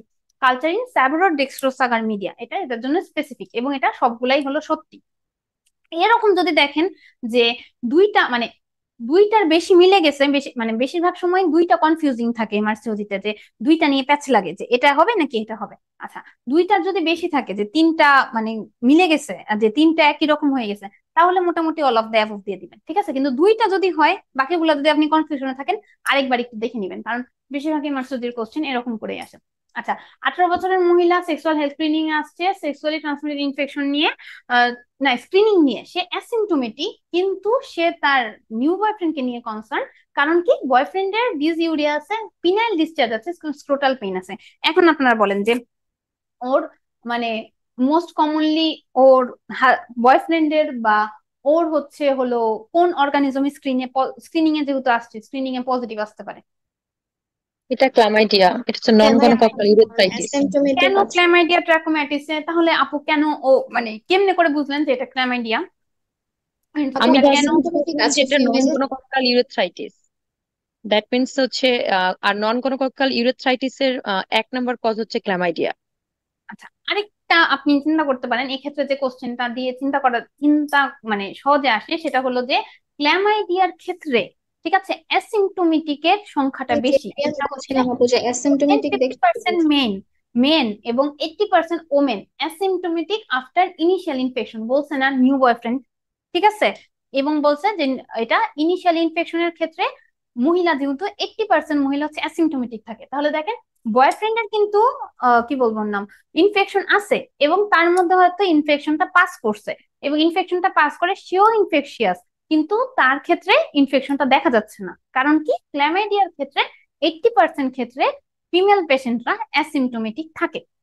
আমার একটুখানি বলেন কত সপ্তাহ হলো যে কি দিবেন, কত সপ্তাহে? আচ্ছা, এটা আমি কোশ্চেনই দিছি, এটা তখনই আমরা আসবো।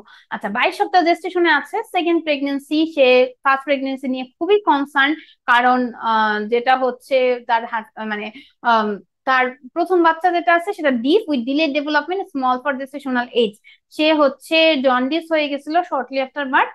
কোনটা most likely diagnosis for the son's condition? ওই যে আমি একটা কথা বলছিলাম যে আপনার প্রেগনেন্সিতে যদি ওরকম কোনো স্পেসিফিক কোনো কিছু না পান, তাহলে প্রেগনেন্সিতে সবচেয়ে কমন ইনফেকশন যেটা আছে সেটা হলো সাইটোমেগালোভাইরাস। যদি স্পেসিফিক করে বলে দিত যে আপনার বাচ্চাদের অ্যাসাইটিস আছে, পার্ভোভাইরাস হইতো।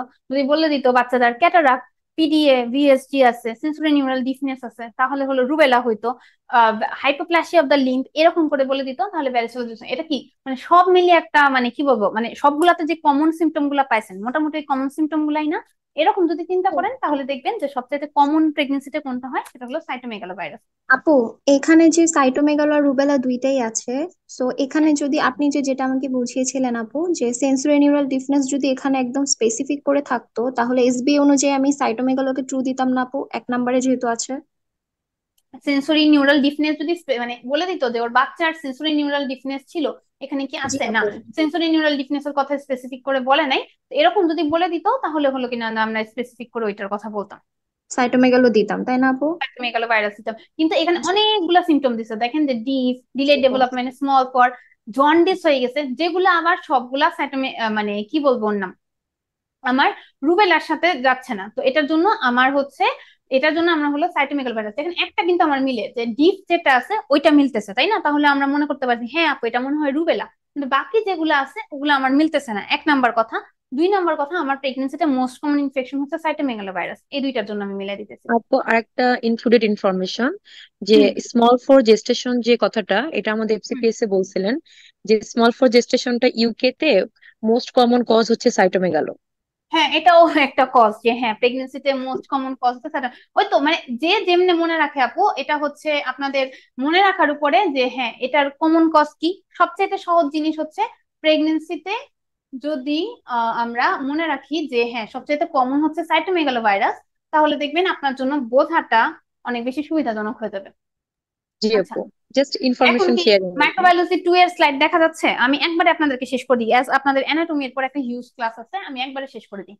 আচ্ছা, পেশেন্টের রাইবোজোম আছে, পেশেন্টের রিজিড সেল ওয়াল নাই, কিন্তু can not grow in intimate culture. তাহলে দেখেন আমরা যদি অর্গানিজম গুলা দিয়ে চিন্তা করি, তাহলে প্রথমটা কি ভাইরাস। ভাইরাসে কি রাইবোজোম থাকে? না, ভাইরাসে কোনো না, ইন্ট্রাসেলুলার, আমি বলছিলাম যে প্রোটিন কোনো সিনথেসিস মেমব্রেন করতে বাউন্ড পারে না, অর্গালি নেই। তাই না? তাহলে আচ্ছা, প্রথম যে কোশ্চেনটা আছে যে রাইবোজোম আছে কিন্তু আপনার হচ্ছে রিজিড সেল ওয়াল যেটা আছে, রিজিড সেল ওয়াল নাই, কিন্তু আপনার হচ্ছে কালচার মিডিয়াতে গ্রো করতে পারতেছে না, তাহলে আমাদের মোস্ট কমন অর্গানিজম কি? আচ্ছা, প্রথম অর্গানিজমের ক্ষেত্রে মানে ভাইরাসের ক্ষেত্রে যদি আমরা চিন্তা করি, দেখেন প্রথমটা কিন্তু মিলতেছে, এটা দিয়ে দেখা যাচ্ছে না। ওকে, প্রথম যেটা আছে রাইবোজোম যদি চিন্তা করতে চাই ভাইরাসের ক্ষেত্রে নাই। আচ্ছা, রিজিড সেল ওয়াল যেটা আছে সেটা ভাইরাসের ক্ষেত্রে নাই। মানে রিজিড সেল ওয়াল বলতে হলো কিনা যে আপনার পেপটাইডোগ্লাইকেন যে লেয়ারটা আছে ওইটা মোটা নাকি এটা বুঝাইতেছে।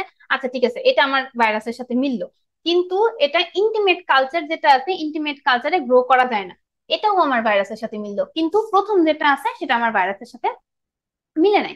আচ্ছা, রিকেটশিয়া যেটা আছে, রিকেটশিয়ার মধ্যে অবশ্যই রাইবোজোম থাকে, প্রথমটা রাইট। তারপরটা কি, do not have a rigid cell wall, রিকেটশিয়ার মধ্যে একটা রিজিড সেল ওয়াল থাকে, তাহলে আমার এটা মিললো না। এন্ড তারপরটা কি আছে, ইন্টিমেট কালচারে গ্রো করা যায় না, হ্যাঁ এটা রিকেটশিয়ার বেলায় সত্যি, তাহলে প্রথমটাও সত্যি। মাইকোপ্লাজমা যেটা আছে, মাইকোপ্লাজমাতে তো আমরা জানি অবশ্যই রাইবোজোম আছে। সেল ওয়াল যেটা আছে আমরা জানি যে মাইকোপ্লাজমাতে আমাদের সেল ওয়াল নাই, এবং মাইকোপ্লাজমাটা যেটা আছে সেটা হলো কালচার মিডিয়াতে যেটা আছে সেটা গ্রো করানো যায়, সো এটা নেগেটিভ। আচ্ছা, এখন আসেন হচ্ছে ক্ল্যামাইডিয়া যেটা আছে, ক্ল্যামাইডিয়াতে আমার রাইবোজোম আছে, আমার রিজিড সেল ওয়ালের কোনো ব্যাপার নেই, এটা রিকেটশিয়ার জন্য স্পেসিফিক, তো এটা আমার মিললো। এবং এটা যেহেতু একটা ইন্ট্রাসেলুলার অর্গানিজম, এটা কোনোটার মধ্যে গ্রো করে না, সো তিনটাই হইলো।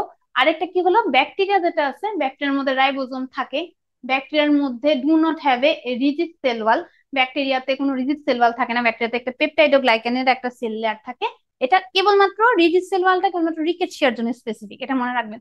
আর ব্যাকটেরিয়া কি নর্মাল ব্যাকটেরিয়া যেহেতু বলছে, কোনো স্পেসিফিক ব্যাকটেরিয়ার কথা বলে নাই, সো এটা যে কোনো কালচার মিডিয়াতেই, যেগুলি মনে করেন স্ট্রেপ্টোকক্কাস, স্ট্যাফিলোকক্কাস, ওগুলা কি নর্মাল ব্লাড কালচার মিডিয়াতেই মানে গ্রো করানো যায়, সো এটা ফলস। সো আমার কোনটা তিনটা কথাকেই মানতেছে, একমাত্র আমার ক্ল্যামাইডিয়া যেটা আছে। কোশ্চেনের অ্যান্সার দিতে হবে এভাবে করে, ঠিক আছে?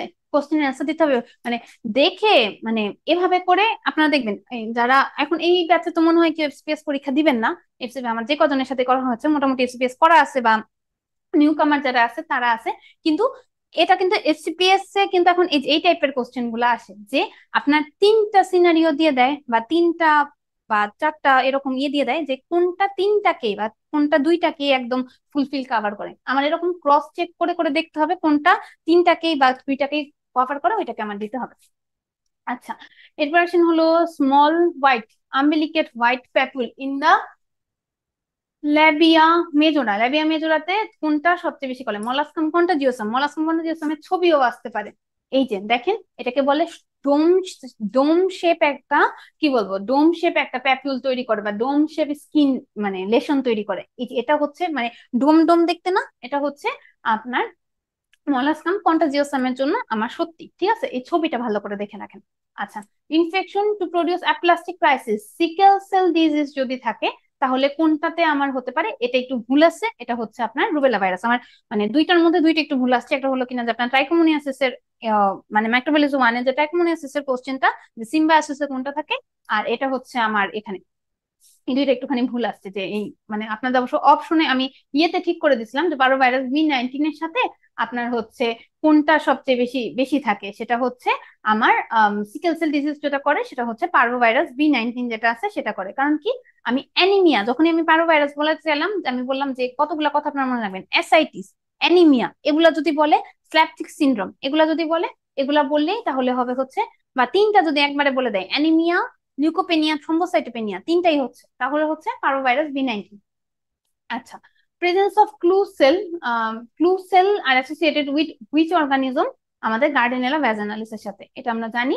এমসেল ক্রাইটেরিয়াতে আমরা পড়ছি, এটা এমসেল ক্রাইটেরিয়া ভালো করে পড়তে হবে, নাগেট ক্রাইটেরিয়া, হেসন ক্রাইটেরিয়া, তিনটাই অনেক ভালো করে পড়তে হবে। নাইস গাইডলাইনে wound cleansing for 48 hours post operatively, এটা বলেন কোনটা? এটা কিন্তু মানে স্টেরাইল স্যালাইন। এটা কিন্তু একবার পরীক্ষা আসছিল এবং সবাই কোভিডিন আয়োডিন সলিউশন দিয়ে আসছিল, তাই না? কিন্তু আমরা কোভিডিন আয়োডিন সলিউশন দিব না, আমরা স্টেরাইল স্যালাইন দিব, কারণ আমরা গাইডলাইনটা পড়ছি। আচ্ছা, এটা আমি আপনাদেরকে দেখাইছিলাম। আচ্ছা, 24 বছরের যে 14 উইকসের প্রেগনেন্ট, ইউরিন ডিপ অ্যান্টিনেটাল ভিজিটে লিউকোসাইট এবং নাইট্রেট পজিটিভ। আচ্ছা, এটা আপনারা একটু দেখে রাখেন যে মানে যেটা ইউকে তে করে আর কি, সবাইকেই রুটিনলি ইউরিন আরিমি করতে দেয় না। আপনারা দেখবেন যে মানে আপনাদেরকে তো আমি এটা পড়াইছি মনে হয়, অ্যান্টিনেটাল স্ক্রিনিং এ কতগুলো ভাইরাসের ইনফেকশনের ইয়ে দেওয়া আছে।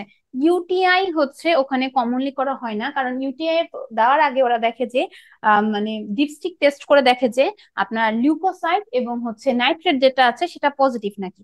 যদি ওইটা পজিটিভ আসে, দেন ওরা আরএমই করতে দেয় যে ওখানে পাঁচ সেল আছে নাকি। ঠিক আছে, এই যে দেখেন যে ইউটিআই, এবং আপনি তখন হচ্ছে কালচার করতে পাঠাইছেন। এখন কোনটা মোস্ট অ্যাপ্রোপ্রিয়েট ম্যানেজমেন্ট, কত সপ্তাহ বলছে? 14 সপ্তাহ বলছে। তাহলে প্রথম ফার্স্ট এবং সেকেন্ড ট্রাইমেস্টারে আমার সবচাইতে মানে ফার্স্ট এবং সেকেন্ড ট্রাইমেস্টার না, মানে ইউটিআই মোস্ট কমন অর্গানিজম হলো ইকোলাই, এবং মানে সে যে ড্রাগটা আমরা এটার জন্য ইউজ করি সেটা হচ্ছে আমার নাইট্রোফিরন্টিন আপু। নাইট্রোফুরান্টোইন। নাইট্রোফুরান্টোইন আবার দেখেন কত বড়, নাইট্রোফুরান্টোইন হচ্ছে আমার 500 মিলিগ্রাম করে আমরা দিই। এখন এখানে যে কনফিউশনটা লাগে, নাইট্রোফুরান্টোইন আমরা সবাই জানি, আমাদের যে সমস্যাটা লাগে এ নাম্বার অপশনটা, কালচার রিজাল্ট হ্যাজ রিসিভড। আমরা মনে করি কালচার না আসা পর্যন্ত অ্যান্টিবায়োটিক দেওয়া যায় না। আমরা একদম স্পেসিফিক করে ওই অ্যান্টিবায়োটিকের ওই অ্যান্টিজেনের এগেনস্টে, মানে যে ইনফেকশন হয়েছে ওইটার এগেনস্টে আমরা অ্যান্টিবায়োটিক দিব। কিন্তু প্রেগনেন্সিতে এরকম ওয়েট করা যাবে না, ঠিক আছে? এমনকি প্রেগনেন্সিতে যদি অ্যাসিম্পটোমেটিক ব্যাকটেরিয়াও থাকে, মানে মহিলার কোনো রকম কোনো সাইন সিমটম নাই, ঠিক আছে, এরকমও যদি থাকে, তাহলেও আমরা অ্যান্টিবায়োটিক দেরি করে শুরু করব না। আমরা কালচার রিপোর্ট দেওয়ার আগে আমরা এম্পিরিক্যালি অ্যান্টিবায়োটিক, মানে এই কালচার অবশ্যই করতে পাঠাবো, কিন্তু তার আগেই এম্পিরিক্যালি অ্যান্টিবায়োটিক শুরু করে দিব। কারণ কি, এই যে যাদের ইউটিআইটা আমি ফার্স্ট ট্রাইমেস্টারে ঠিক মতো করে মানে ক্লিন করতে না পারবো, আর ট্রিটমেন্ট না করতে পারবো, তাদের পরবর্তীতে acute pyelonephritis, hypotension, fetal anaemia, এগুলা হওয়ার, ফিটাল গ্রোথ রেস্ট্রিকশন, এগুলা হওয়ার সম্ভাবনা অনেক বেশি বেড়ে যায়। ঠিক আছে, সো এটা আমরা মানে দেরি করব না। ঠিক আছে, আমরা দুইবার কালচার করতে দিই, একবার হচ্ছে আপনার ইনফেকশন মানে অ্যান্টিবায়োটিক শুরু করার আগে, এবং অ্যান্টিবায়োটিক শেষ হওয়ার, অ্যান্টিবায়োটিক এই যে এটা অ্যান্টিবায়োটিক শেষ হওয়ার 7 দিন পরে আমরা যেটা আছে সেটা অ্যান্টিবায়োটিকটা করতে দিই। এই যে 7 দিন before starting the empirical antibiotic এবং 7 days after the antibiotic regimen is completed. কেন? যে আমি শিওর হওয়ার জন্য যে আমার মানে অর্গানিজমটা যেটা আছে সেটা পুরোপুরি ক্লিয়ার আউট হয়েছে নাকি। আচ্ছা, এটা আমি পড়াইছিলাম আপনাদেরকে, এটা জাস্ট খালি একবার একটু দেখে নেবেন। হ্যাঁ আপু, এই যে নাইট্রোফিউরাজিন হচ্ছে এমআরসিইউজির গাইডলাইন অনুযায়ী হচ্ছে আমরা 50 মিলিগ্রাম করে 4 বেলা দিব, তাই তো আপু? আপু এই ক্ষেত্রে কি কাউকে হচ্ছে প্রেগনেন্ট লেডি বা নন প্রেগনেন্ট যদি থাকে সেই ক্ষেত্রে কি আমরা 100 মিলিগ্রাম করে 4 বেলা দিতে পারবো? মানে নাইট্রোফুরান্টোইন যেটা আছে বাংলাদেশে যেটা পাওয়া যায় সেটা হলো নিনটোইন এসআর নামে পাওয়া যায়। হ্যাঁ, 100 মিলিগ্রাম বিডি করে দেয় তো আপু 100 মিলিগ্রাম। 100 মিলিগ্রাম করে যদি দিতে চাই তাহলে আমাদের ডোজটা যেটা আসে সেটা বিডি করে আসে, কিন্তু মানে নাইস গাইডলাইন অনুসারে আমি জানি না ঠিক এটা 100 মিলিগ্রাম করে কেন বিডি করে দেওয়া নাই। নাইস গাইডলাইন অনুসারে আপনার দেয়া যে নাইট্রোফুরান্টোইন যেটা আছে 50 মিলিগ্রাম করে আপনার 4 বেলা করে দিতে হবে। আর আপু নরমালি আমরা নন প্রেগনেন্টের 100 হলে বিডি দিতে হবে, 4 বেলা দেওয়া যাবে না, তাই না? প্রবলেম হবে এই ক্ষেত্রে না? এটা একটা পেশেন্ট কমপ্লায়েন্স আপনার খারাপ না, একটা ওষুধ 4 বেলা করে খাওয়া লাগবে যেখানে আপনি 100 মিলিগ্রাম করে 2 বেলা খাওয়াতে পারতেছেন, এটার জন্য।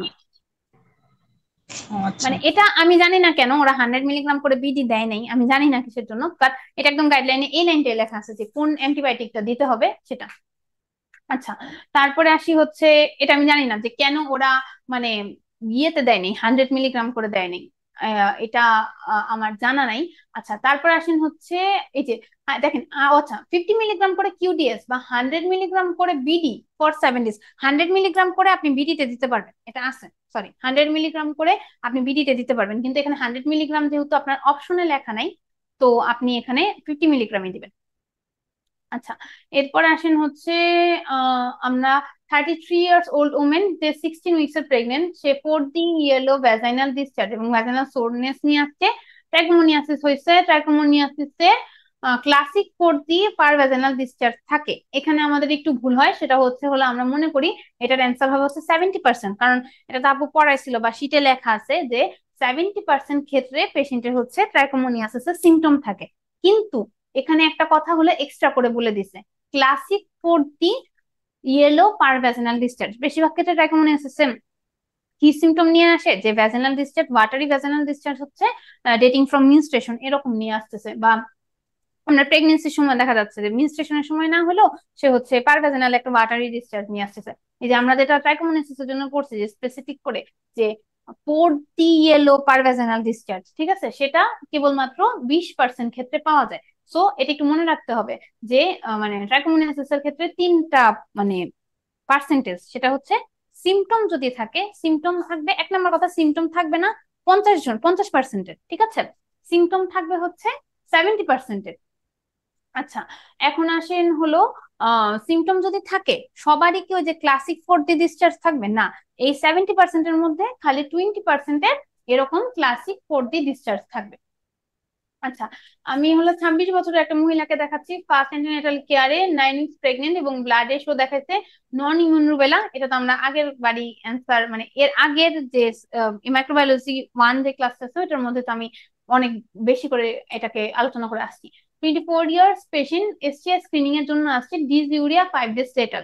আচ্ছা, ক্ল্যামাইডিয়ার জন্য পজিটিভ আসছে।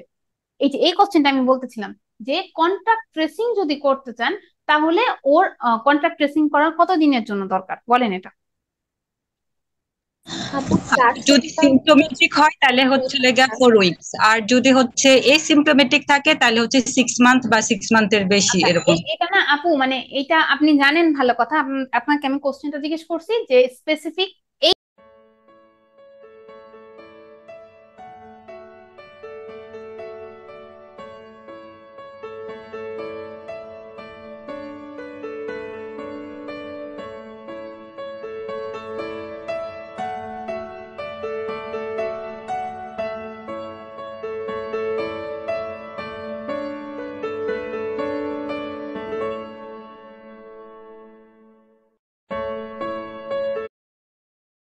এইটার জন্য কোনটা হবে, তাই না? তো এটার মধ্যে বলতে সিমটম আছে, তো যেহেতু সিমটম আছে এটার জন্য হবে হলো 4 উইকস। 4 উইকস সব আপু। কথা কোনটা কেন হবে এত কিছু আমার, আমি জানি এত কিছু যদি আমি পরীক্ষার সময় মনে রাখতে চাই তাহলে আমার ঝামেলা হয়ে যাবে। আমার মনে রাখতে হবে এইটার জন্য স্পেসিফিক কোনটা, যেহেতু বলছে যে এই মহিলার হচ্ছে ডিসইউরিয়া আছে, তার মানে সিমটম আছে। আচ্ছা, নন গোনোকক্কাল ইউরেথ্রাইটিস এর মেইন কজ এটা, আচ্ছা তাহলে মিললো, আমার সিমটম আছে, সিমটম যেহেতু আছে আমরা 4 উইকস দেবো। যদি বলতো যে না পেশেন্টটা হলো সিমটম লেস ভাবে, খালি ওই যে ওই মেয়েটা যেমন আসছিল যে সিমটম লেস ভাবে আসছে, খালি স্ক্রিনিং করতে আসছে কিন্তু স্ক্রিনিং এ পজিটিভ চলে আসছে, তাহলে আমার সব সেক্সুয়াল পার্টনারকে আমার 6 মাস ধরে যেটা আছে সেটা দেখতে হবে। আচ্ছা, greyish white vaginal discharge child bearing এজে কোনটা হয়? চাইল্ড বিয়ারিং এজে হলো আমার, বললামই আমি ব্যাকটেরিয়াল ভ্যাজাইনোসিস হয়, ক্যান্ডিডা হবে না, কারণ এখানে প্রেগনেন্সি কি বললাম, চাইল্ড বিয়ারিং পিরিয়ডে সবচেয়ে বেশি কমন হচ্ছে আমার ব্যাকটেরিয়াল ভ্যাজাইনোসিস। আচ্ছা, প্রাইমারি প্যারাস পেশেন্ট, 16 বছরের ইয়ে, মাইল্ড ডিসইউরিয়া নিয়ে আসছে, সে স্লাইড গুলা একটু পজ দিয়ে যায় না আপু? ইনফেকশনের মোস্ট পজিটিভ, হ্যাঁ আপু শুনি নেই। আপু এক্সপ্লেনেশনের যে স্লাইড গুলো আপু ওটা একটু পজ দিয়ে যায় না আপু, যাতে আমরা আচ্ছা, এসএস আপনাদের এক্সপ্লেনেশন গুলো আপু মানে দেয়া নাই আপনাদের ইয়ের পরেই? ওই যে আপনি কিছু কিছু জিনিস সুন্দর করে অ্যাড করে দিয়েছেন তো, ছবি আর অনেক কিছু, আচ্ছা, এই ওগুলি জন্য। আমার সব স্লাইডই আছে। আচ্ছা ঠিক আছে, আমি এটা যেমন, এটা যেমন ওটা স্লাইড থেকে দিচ্ছে। আচ্ছা, আপনার ছবি তুলেন। দেন এটা তো এটাই আছে, bacterial vaginosis most common cause. Then যেটা বলতেছিলাম যে আমাদের সবচেয়ে বেশি কমন অর্গানিজম কি, আমাদের ইউরিনারি ট্র্যাক ইনফেকশনে যদি সবচেয়ে বেশি কমন অর্গানিজমের কথা আমরা মনে করতে চাই, তাহলে হচ্ছে আমাদের মনে করতে হবে এটা হচ্ছে ইকোলাই। কখন অ্যান্টিবায়োটিক দিব, কখন কালচার করব, কি অ্যান্টিবায়োটিক দিব, সবকিছু আমাদের পড়া শেষ, তো আমাদের ভুল হবে না। স্ট্যাফ অরিয়াস যেটা আছে, স্ট্যাফ অরিয়াসের ক্ষেত্রে কোনটা কোনটা ঠিক, এটা gram positive, true. Pathogenic, skin infection করে, ট্রু। Coagulase positive, true. কালচারে আপনার ইয়েলো কালার কলোনি তৈরি করে। এখন এখানে কথা আছে যে আপু আমি আমি এর আগের অপশনে আমি মানে এর আগে একটা স্লাইডে বলেছিলাম যে যখন তিনটা মিলে যাবে, দুইটা আপনি দেখবেন যে এমার্জেন্সিতে সব কিছুতে দুইটা মিলবে, তিনটা যখন মিলে যাবে তখন যদি আপনি 4 নাম্বারটা জানেনও যে মানে একটুখানি কনফিউশন হচ্ছে, 4 নাম্বারটা আপনি জানেন কি জানেন না, 4 নাম্বারটা ট্রু দিয়ে দিবেন, অল অফ দ্য অ্যাবভ দিয়ে দিবেন। যদি তিনটা যায়, যদি দুইটা যায়, কোশ্চেনটা আবার দেখবেন, আমি আবার বলছি। আচ্ছা, ফলস স্টেটমেন্ট আপু অ্যাবাউট স্ট্রেপ্টোকক্কাস। হ্যাঁ আপু এই যে স্টেফাইলোকক্কাস, এটা তো হচ্ছে আপু আমরা জানি হচ্ছে গ্রেপ লাইক থাকবে, তাই না আপু? হ্যাঁ, আমাদের এর মধ্যে হচ্ছে এক এক জায়গায় হচ্ছে গ্রেপ লাইক, আর এক জায়গায় চেইন শেপ এটা ছিল। আমরা কি তাহলে আপু স্পেসিফিক্যালি গ্রেপ লাইকটাই ধরে গ্রেপ রাখবো? লাইকটা পড়বেন। স্ট্যাফিলোকক্কাস অরিয়াস এই দুইটা তো ডিফারেন্সিয়েট করি এইভাবে, স্ট্যাফিলোকক্কাস অরিয়াস হলো গ্রেপ লাইক, স্ট্রেপ্টোকক্কাস হচ্ছে হলো চেইন ফর্ম করে। চেইন। তো এই জন্য আমরা এই দুইটা দিয়ে ডিফারেন্সিয়েট করতে পারি। সো এটা যদি থেকেও থাকে এটা ভুল আছে। আচ্ছা আপু, কত নাম্বার পেজে আছে আপনি একটু কাইন্ডলি বলতে পারবেন? আপু একটা আমাদের বক্স ছিল না, আচ্ছা আচ্ছা আপু ঠিক আছে, 4 পেজে, মেবি 4 পেজে ওখানে। আচ্ছা ঠিক আছে, আমি দেখবো এটা। ফলস স্টেটমেন্ট কিন্তু আপনারা দিবেন না, আপনার স্ট্রেপ্টোকক্কাস যেটা আছে চেইন দিবেন, স্ট্যাফাইলোকক্কাস গ্রেড দিবেন, এটাই। আচ্ছা, স্ট্রেপ্টোকক্কাসের ক্ষেত্রে কি? আচ্ছা, স্ট্রেপ্টোকক্কাসের ক্ষেত্রে আমরা একটুখানি পরের স্লাইডটা যেটা আছে ওইটা যদি আগে দেখি। স্ট্রেপ্টোকক্কাস যেটা আছে সেটা হচ্ছে আমরা 3 ভাগে ভাগ করতে পারি। একটা হলো যে আলফা হিমোলাইটিক, বিটা হিমোলাইটিক, তাই না? বিটা হিমোলাইটিক বলতেই আমরা কি বুঝাইছি, বিটা বিটা হিমোলাইটিক বলতেই আমরা বুঝাচ্ছি যে এটা হচ্ছে কমপ্লিট হেমোলাইসিস করে। আমরা 3টা পড়ছিলাম, alpha haemolytic, partial haemolysis, complete haemolysis. Complete haemolysis বলতেই আমরা বুঝাই হচ্ছে বিটা হেমোলাইটিক। তাহলে beta haemolytic streptococci causes partial haemolysis on the blood agar. তাহলে প্রথম কথাটা কি সত্যি? না, এটা মিথ্যা, ফলস, এটাই। আচ্ছা, বাকিগুলা পড়ি। Beta haemolytic streptococci according to carbohydrate present on the outer cell wall, এটাকে আমরা হলো কার্বোহাইড্রেট সেল ওয়াল প্রেজেন্ট যেটা আছে ওইটার উপরে ভিত্তি করে আমরা এ থেকে ভাগ করতে পারি। তো হলো আমরা এটার মধ্যে ইটা নাই। আচ্ছা, group B streptococcus haemolytic is group B haemolytic streptococcus, এটার মধ্যে কোনটা সবচেয়ে বেশি ইম্পর্টেন্ট? আমি বলছিলাম যে আমার মানে গ্রুপ বিটা আমার ক্ষেত্রে সবচেয়ে বেশি ইম্পর্টেন্ট। ওইটা একটা নাম হলো অ্যাগালেক্সিয়া, যেটা আমার হলো জিভিএস, group B streptococcus disease in the newborn বা নিওনেটাল সেপসিস করে, যেটার অ্যান্টিবায়োটিক রেজিমেনও আমরা পড়ছি। একটু বলেন তো অ্যান্টিবায়োটিক রেজিমেন কি,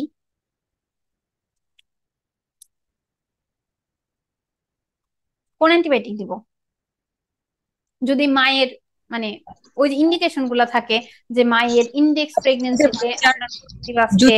হচ্ছে প্রিভিয়াস বাচ্চার যদি হচ্ছে জিবিএস পজিটিভ থাকে এরকম, তারপর হচ্ছে preterm rupture of the membrane হয় মোর দেন হয় যদি থাকে, তারপরে হচ্ছে লেস দেন কি 30 অ্যান্টিবায়োটিক দিব? সেকেন্ডের আগে যদি আপু হচ্ছে পেনিসিলিন, যেটা বেনজাইল পেনিসিলিন। হ্যাঁ, বেনজাইল পেনিসিলিন আমরা দিতে পারি। 3 গ্রাম দিব, 3 গ্রাম দিয়ে দিব। তারপরে হচ্ছে আপু হচ্ছে 1.5 গ্রাম করে হচ্ছে 4 আওয়ার্স ইন্টারভাল করে টিল ডেলিভারি। আচ্ছা, আমরা যেটা আছে এটা হলো তাহলে স্ট্রেপ্টোকক্কাস। আপু যেটা বললো যে আমরা অ্যান্টিবায়োটিক কোনটা দিই, এটার জন্য এই কোশ্চেনটা জিজ্ঞেস করলাম যে আমরা পেনিসিলিন দিচ্ছি, তাহলে এটা সেন্সিটিভ টু পেনিসিলিন, এটাও হচ্ছে হলো ট্রু। এন্টেরোকক্কাই রেজিস্ট্যান্স টু ভ্যানকোমাইসিন, আমি MRSA যেটা পড়াইছিলাম তাই না, মেথিসিলিন রেজিস্ট্যান্ট স্ট্রেপ্টোকক্কাস অরিয়াস, ওইটার মধ্যে পড়াইছিলাম যে এন্টেরোকক্কাই মানে এটা হচ্ছে স্ট্রেপ্টোকক্কাস গ্রুপ বি স্ট্রেপ্টোকক্কাসের একটা ভাগের মধ্যে পড়ে, তাই না? তো ওইটার মধ্যে এন্টেরোকক্কাই যেটা আছে সেটা ভ্যানকোমাইসিনের রেজিস্ট্যান্স থাকতে পারে। তো ই নাম্বার হচ্ছে ফলস। এখন দেখেন আপনাদের হচ্ছে নর্মালি যেটা দিয়ে কনফিউশন লাগবে, এ আর ই দিয়ে কনফিউশন লাগবে, ঠিক আছে? তো আপনারা কেমনে করে ডিফারেন্সিয়েট করা লাগবে আপনারা বুঝে গেছেন যে যেটা আপনি একদম স্পেসিফিক করে জানেন ওইটাই হচ্ছে কিনা যে ফলস হবে, যে বিটা পার্শিয়াল হেমোলাইসিস করে। আচ্ছা, এখন আসেন হচ্ছে ফুড পয়জনিং রিহিটেড রাইসে কোনটার কারণে হয়, এটা তো হলো আচ্ছা একটা আপু একটু স্লাইড গুলা দেখতে চাইছিলেন, আমি স্লাইড গুলো একটুখানি দেখাই যে এগুলা আছে যে বিটা হেমোলাইসিস কিসের উপরে ভিত্তি করে করি, আলফা হেমোলাইসিস কিসের উপরে ভিত্তি করে করি, এটা লেখা আছে। দেন লেন্সফিল্ড মিডিয়াটা কিসের উপরে ভিত্তি করে করা হয়ে থাকে, সেটা অ্যালার্জিক টু আমরা যেটা বললাম যে এন্টেরোকক্কাই ভ্যানকোমাইসিনে রেজিস্ট্যান্স হতে পারে। আচ্ছা, তারপর আসেন হলেন ফুড পয়জনিং রিহিটেড রাইসে কারণে হয়, কোনটার কারণে এটা আমরা জানি, এটা হচ্ছে সেরিয়াস যেটা আছে সেটার কারণে আমাদের এই ইনফেকশনটা হয়। আচ্ছা, gram positive spore forming anaerobic rod responsible for tetanus, এটার মধ্যে তো অনেক সহজ করে দিছে, আপনাদেরকে তো টিটেনাস বলেই দিছে, তাহলে টিটেনাস মানে হলো ক্লস্ট্রিডিয়াম টিটানি, এত সহজ করে আসে না। অ্যানারোবিক রড একটুকি দিয়ে দেয়, তাহলে আমি এটা পড়েছিলাম যে গ্রাম পজিটিভের মধ্যে সবগুলাই হলো কিনা যে ফ্যাকাল্টেটিভ অ্যানারোব অব্লিগেট অ্যানারোব কয়েকটা আছে, এর মধ্যে একটা হলো ক্লস্ট্রিডিয়াম। আচ্ছা, ক্লস্ট্রিডিয়াম যেটা আছে সেটা। আচ্ছা, তারপর ক্লস্ট্রিডিয়ামের মধ্যে যেহেতু টিটেনাস বলে দিচ্ছে, ক্লস্ট্রিডিয়াম তিনটাই আপনাকে দিয়ে দিচ্ছে, সো আপনি টিটানি হবে। এখন আসেন হচ্ছে কাফ এবং এই যেটা দেখেন, একটা 25 বছরের ছেলে আপনার কাছে আসছে কাফ, এবং আপনি তাকে অ্যান্টিবায়োটিক দিচ্ছেন 20 দিন ধরে, কাফ তাকে অ্যান্টিবায়োটিক দিচ্ছেন, অ্যান্টিবায়োটিকের রেসপন্স করতেছে না। এখন তাকে আপনি আবার স্পুটাম এক্সামিনেশন করতে দিলেন, gram positive acid fast bacilli আসলো। কোন অর্গানিজম? মাইক্রোব্যাকটেরিয়াম টিউবারকুলোসিস, আমরা জানি। আচ্ছা, হলো এটা কেন মাইক্রোব্যাকটেরিয়াম টিউবারকুলোসিস এর জন্য হতো? এটা জেলনেসেস স্টেন এবং অরামিন স্টেন আইডেন্টিফিকেশনের জন্য ইউজ করা হয়। ঠিক, কালচারের জন্য অনেকদিন সময় লাগে।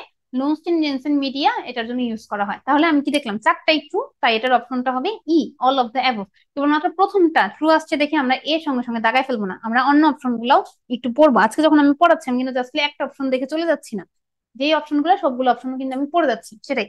আচ্ছা, আর হলো স্পুটাম এক্সামিনেশন, এখানে আপনাকে বলে দিচ্ছে যে অ্যাসিড ফাস্ট ব্যাসিলাই আছে, এটা নাও দিতে পারে। এটাও যদি না থাকে, কোনো একটা ইনফেকশন যদি অ্যান্টিবায়োটিকে কাজ না করে, আমরা অবশ্যই প্রথমে টিউবারকুলোসিসের কথা চিন্তা করবো।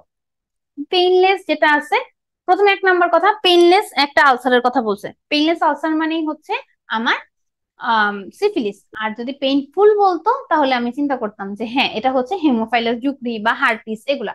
আচ্ছা, অ্যানথ্রাক্সে কোনো রকম কোনো আলসার তৈরি হয় না। আচ্ছা, তাহলে পেইনলেস শ্যাঙ্কার বলছে।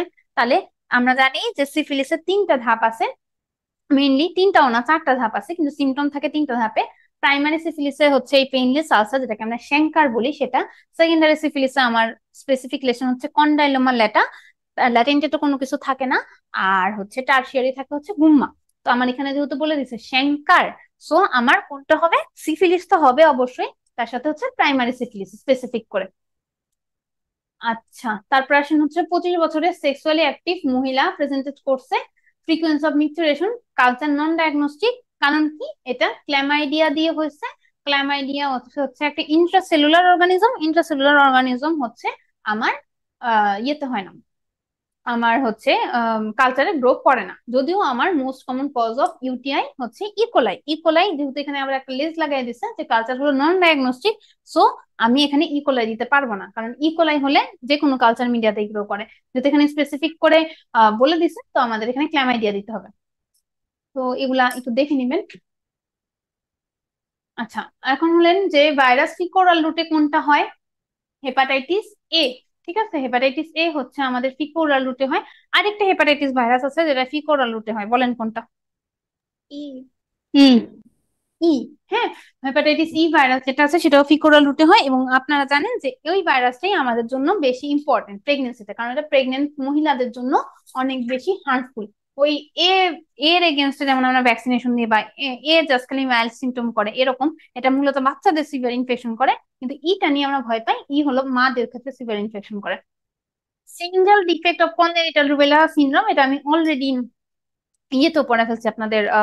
একটা আপু, রেজওয়ানা আপু জিজ্ঞেস করেছিলেন, রেজওয়ানা সিদ্দিক আপু হচ্ছে গ্রুপে জিজ্ঞেস করেছিলেন যে এটা কেন হচ্ছে ক্যাটারাক্ট এন্ড গ্লুকোমা হবে না। সেটা আমি বলে দিছি যে এগুলা cataract, glaucoma, PDS, sensory neural deafness, এটা হচ্ছে tried of rubella.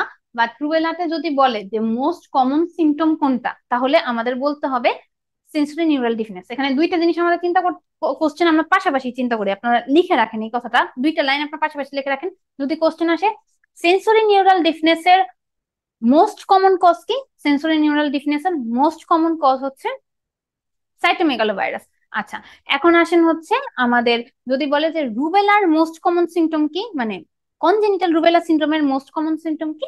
Congenital rubella সিনড্রোমের মোস্ট কমন সিমটম হলো সেন্সরি নিউরাল ডিফিনেন্স। দুইটা আলাদা আলাদা কোশ্চেন। আচ্ছা, তো শেষ আপনাদের আজকে ক্লাস। আপু, হ্যাঁ, শুনতেছি আপু, বলেন। ফ্যাকাল্টেটিভ অ্যানারোবস বা অ্যারোবস যেটা, এটা বলতে তো হচ্ছে একটা ব্যাকটেরিয়া অক্সিজেনের প্রেজেন্টে বা অ্যাবসেন্টে দুইভাবে হচ্ছে বাঁচতে পারে ফ্যাকাল্টেটিভ যেটা, কিন্তু ওই অর্গানিজমের এগেনস্টে যদি এরকম হচ্ছে কোশ্চেনের মধ্যে লেখা থাকে যে অ্যারোবিক বেসিলাই বা অ্যারোবিক কক্কাই, সেক্ষেত্রে কি ওই অর্গানিজমটা এগুলোর অ্যান্সারের মধ্যে আসবে? মানে এরকম অনেকগুলো কোশ্চেন পেয়েছিলাম তো কোশ্চেন ব্যাংকে। আপু কোশ্চেনটাকে আমি বলবো। হ্যাঁ শিওর আপু। 13 years male presented with pharyngitis microscopy show gram positive bacilli, ওইটা হচ্ছে অ্যারোবিক বেসিলাই, হুইচ অর্গানিজম ইজ। আচ্ছা, এই যে গ্রাম পজিটিভ অ্যারোবিক ব্যাসিলাই বলছে তাই না? অ্যারোবিক বলতে আপনার কমপ্লিট অ্যারোব হতে পারে, ফ্যাকাল্টেটিভ অ্যারোব হতে পারে, তাই না? তো কমপ্লিট অ্যারোব তো আমার গ্রাম পজিটিভ অর্গানিজম নাই, তার মানে আমার মানে কমপ্লিট অ্যারোব আমরা পড়িনি তাই না? মানে কমপ্লিট অ্যারোব বা অব্লিগেট অ্যারোব যেটা বলি, অব্লিগেট অ্যারোব অর্গানিজম তো আমরা পড়িনি, অব্লিগেট অ্যানারোব পড়ছি তিনটা। আচ্ছা, তার মানে এটা বলতে বোঝাচ্ছে হলো ফ্যাকাল্টেটিভ অ্যারোব যেটা, সেটাই ঠিকই আছে। আপনি যেটা বলছেন সেটাই ঠিক আছে, আর আপু কিন্তু আমার আমরা তো স্পেসিফিক করে বলেন। কোশ্চেন গুলা হচ্ছে সলভ করতে যখন যাই তখন তো আপু অনেক টাইপের কোশ্চেন পাই, যেগুলো হচ্ছে আমাদের যেই টপিকস গুলা পড়ানো হয়েছে ওইগুলোর বাইরেও অনেক হচ্ছে কোশ্চেন থাকে, ওইগুলো কি আমরা পড়বো জাস্ট দেখে রাখবো, নাকি হচ্ছে যেগুলা টপিকস পড়ছে আপু আপনি পড়াইছেন পড়তে বলছেন ওইগুলাই জাস্ট দেখবো? এখন আমি বলি, আপনার হচ্ছে রেগুলার ব্যাচ, ঠিক আছে? রেগুলার ব্যাচ আমরা দুইটা ব্যাচ খুঁজছি, regular batch, foundation class batch. কেন regular batch foundation class batch আলাদা করে খুঁজছি? কারণ রেগুলার ব্যাচের যারা, তারা মোটামুটি খালি এমআরসিওজির জন্যই পড়তেছেন, আপনারা হচ্ছে সব পড়বেন। কারণ আপনারা, আমি যেটুক পড়াইছি ওটুক মানে enough for pass, enough for ভালো নাম্বার। বাট যারা যারা এই যে কোশ্চেন গুলা এক্সট্রা করে সলভ করবেন, তারা হচ্ছে বেশি বেশি ভালো ভালো নাম্বার পাবেন, ঠিক আছে? যেমন আমি আমার জানা মতে আমার আমার কোশ্চেন থেকে আমি যেটুকু পড়েছি ওটা থেকে পাস এমআরসিওজিতে কোনো রকম কোনো মানে বাদ থাকার কথা না। পাস এমআরসিওজি সব কোশ্চেনের অ্যান্সার আপনারা দিতে পারবেন। আপনাদের প্রবলেম হচ্ছে আঙ্কুশ, রিচার্জ আসছে না, এগুলা যদি আপনারা সলভ করতে চান তখন হচ্ছে আপনাদের একটু মানে প্রবলেম হওয়ার কথা। বা অন এক্সামিনেশন তো মনে হয় এখনো আসে নাই, অন এক্সামিনেশনের কয়েকটা কোশ্চেন প্রবলেম করতে সলভ হইতে পারে, কারণ এগুলা হচ্ছে একটু হায়ার লেভেলের, ঠিক আছে?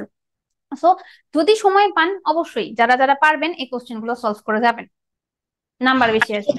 আপনি যে টপিকস গুলা পড়াইছেন না ওইগুলা জাস্ট যেগুলা হচ্ছে আন্ডারলাইন করে দিয়েছেন ওইগুলাই তো জাস্ট পড়লে হবে নাকি ওই টপিকস এ পুরো পড়তে হবে?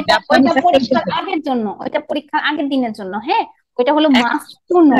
আর এগুলা হচ্ছে আপু আপনার ভালো ভালো মার্কস এর জন্য। যে দেখেন অনেকে 70% পেও পাস করে, অনেকে 85%ও পাইতেছে, কেন পাইতেছে এটা দেখতে হবে, হ্যাঁ তারা এক্সট্রা এফোর্ট দিচ্ছে। ও আচ্ছা, বুঝতে পারছি। আমি তো ভাবছি যে জাস্ট ওইগুলাই পড়বা, জাস্ট ওইগুলাই পড়ছে আপনি যেগুলো দেখানি। আচ্ছা ঠিক আছে, এটা ডিপেন্ড করে আপু, এক একটা আপনাদের তো এখন সপ্তাহে 2টা করে ক্লাস হচ্ছে, আপনাদের তো সময় পাওয়ার কথা যে ইয়ের জন্য, এক্সট্রা কোশ্চেন সলভ করার জন্য। যদি পারেন অবশ্যই করে যাবেন। আর কারো কোনো কোশ্চেন? আপু একটু কোশ্চেন করতাম আপু। শিওর আপু। তো আমাদের শীটের যে 64 নাম্বার পেজে ট্রেমাটোড একটা আছে, মানে প্রায় 5 স্টার দাও আপু। তো ওইটা কি আপু আমাদের পড়তে হবে, সিস্টোসোমিয়াসিস যেটা? না, সিস্টোসোমিয়াসিস আমাদের ইয়ের জন্য, মানে আমার এমআরসিওজির জন্য তেমন কোনো ইম্পর্টেন্ট না। আমার যেগুলো ইম্পর্টেন্ট অর্গানিজম, যেগুলা থেকে বারবার বারবার কোশ্চেন আসে, সেগুলো আমি পড়াই দিচ্ছি।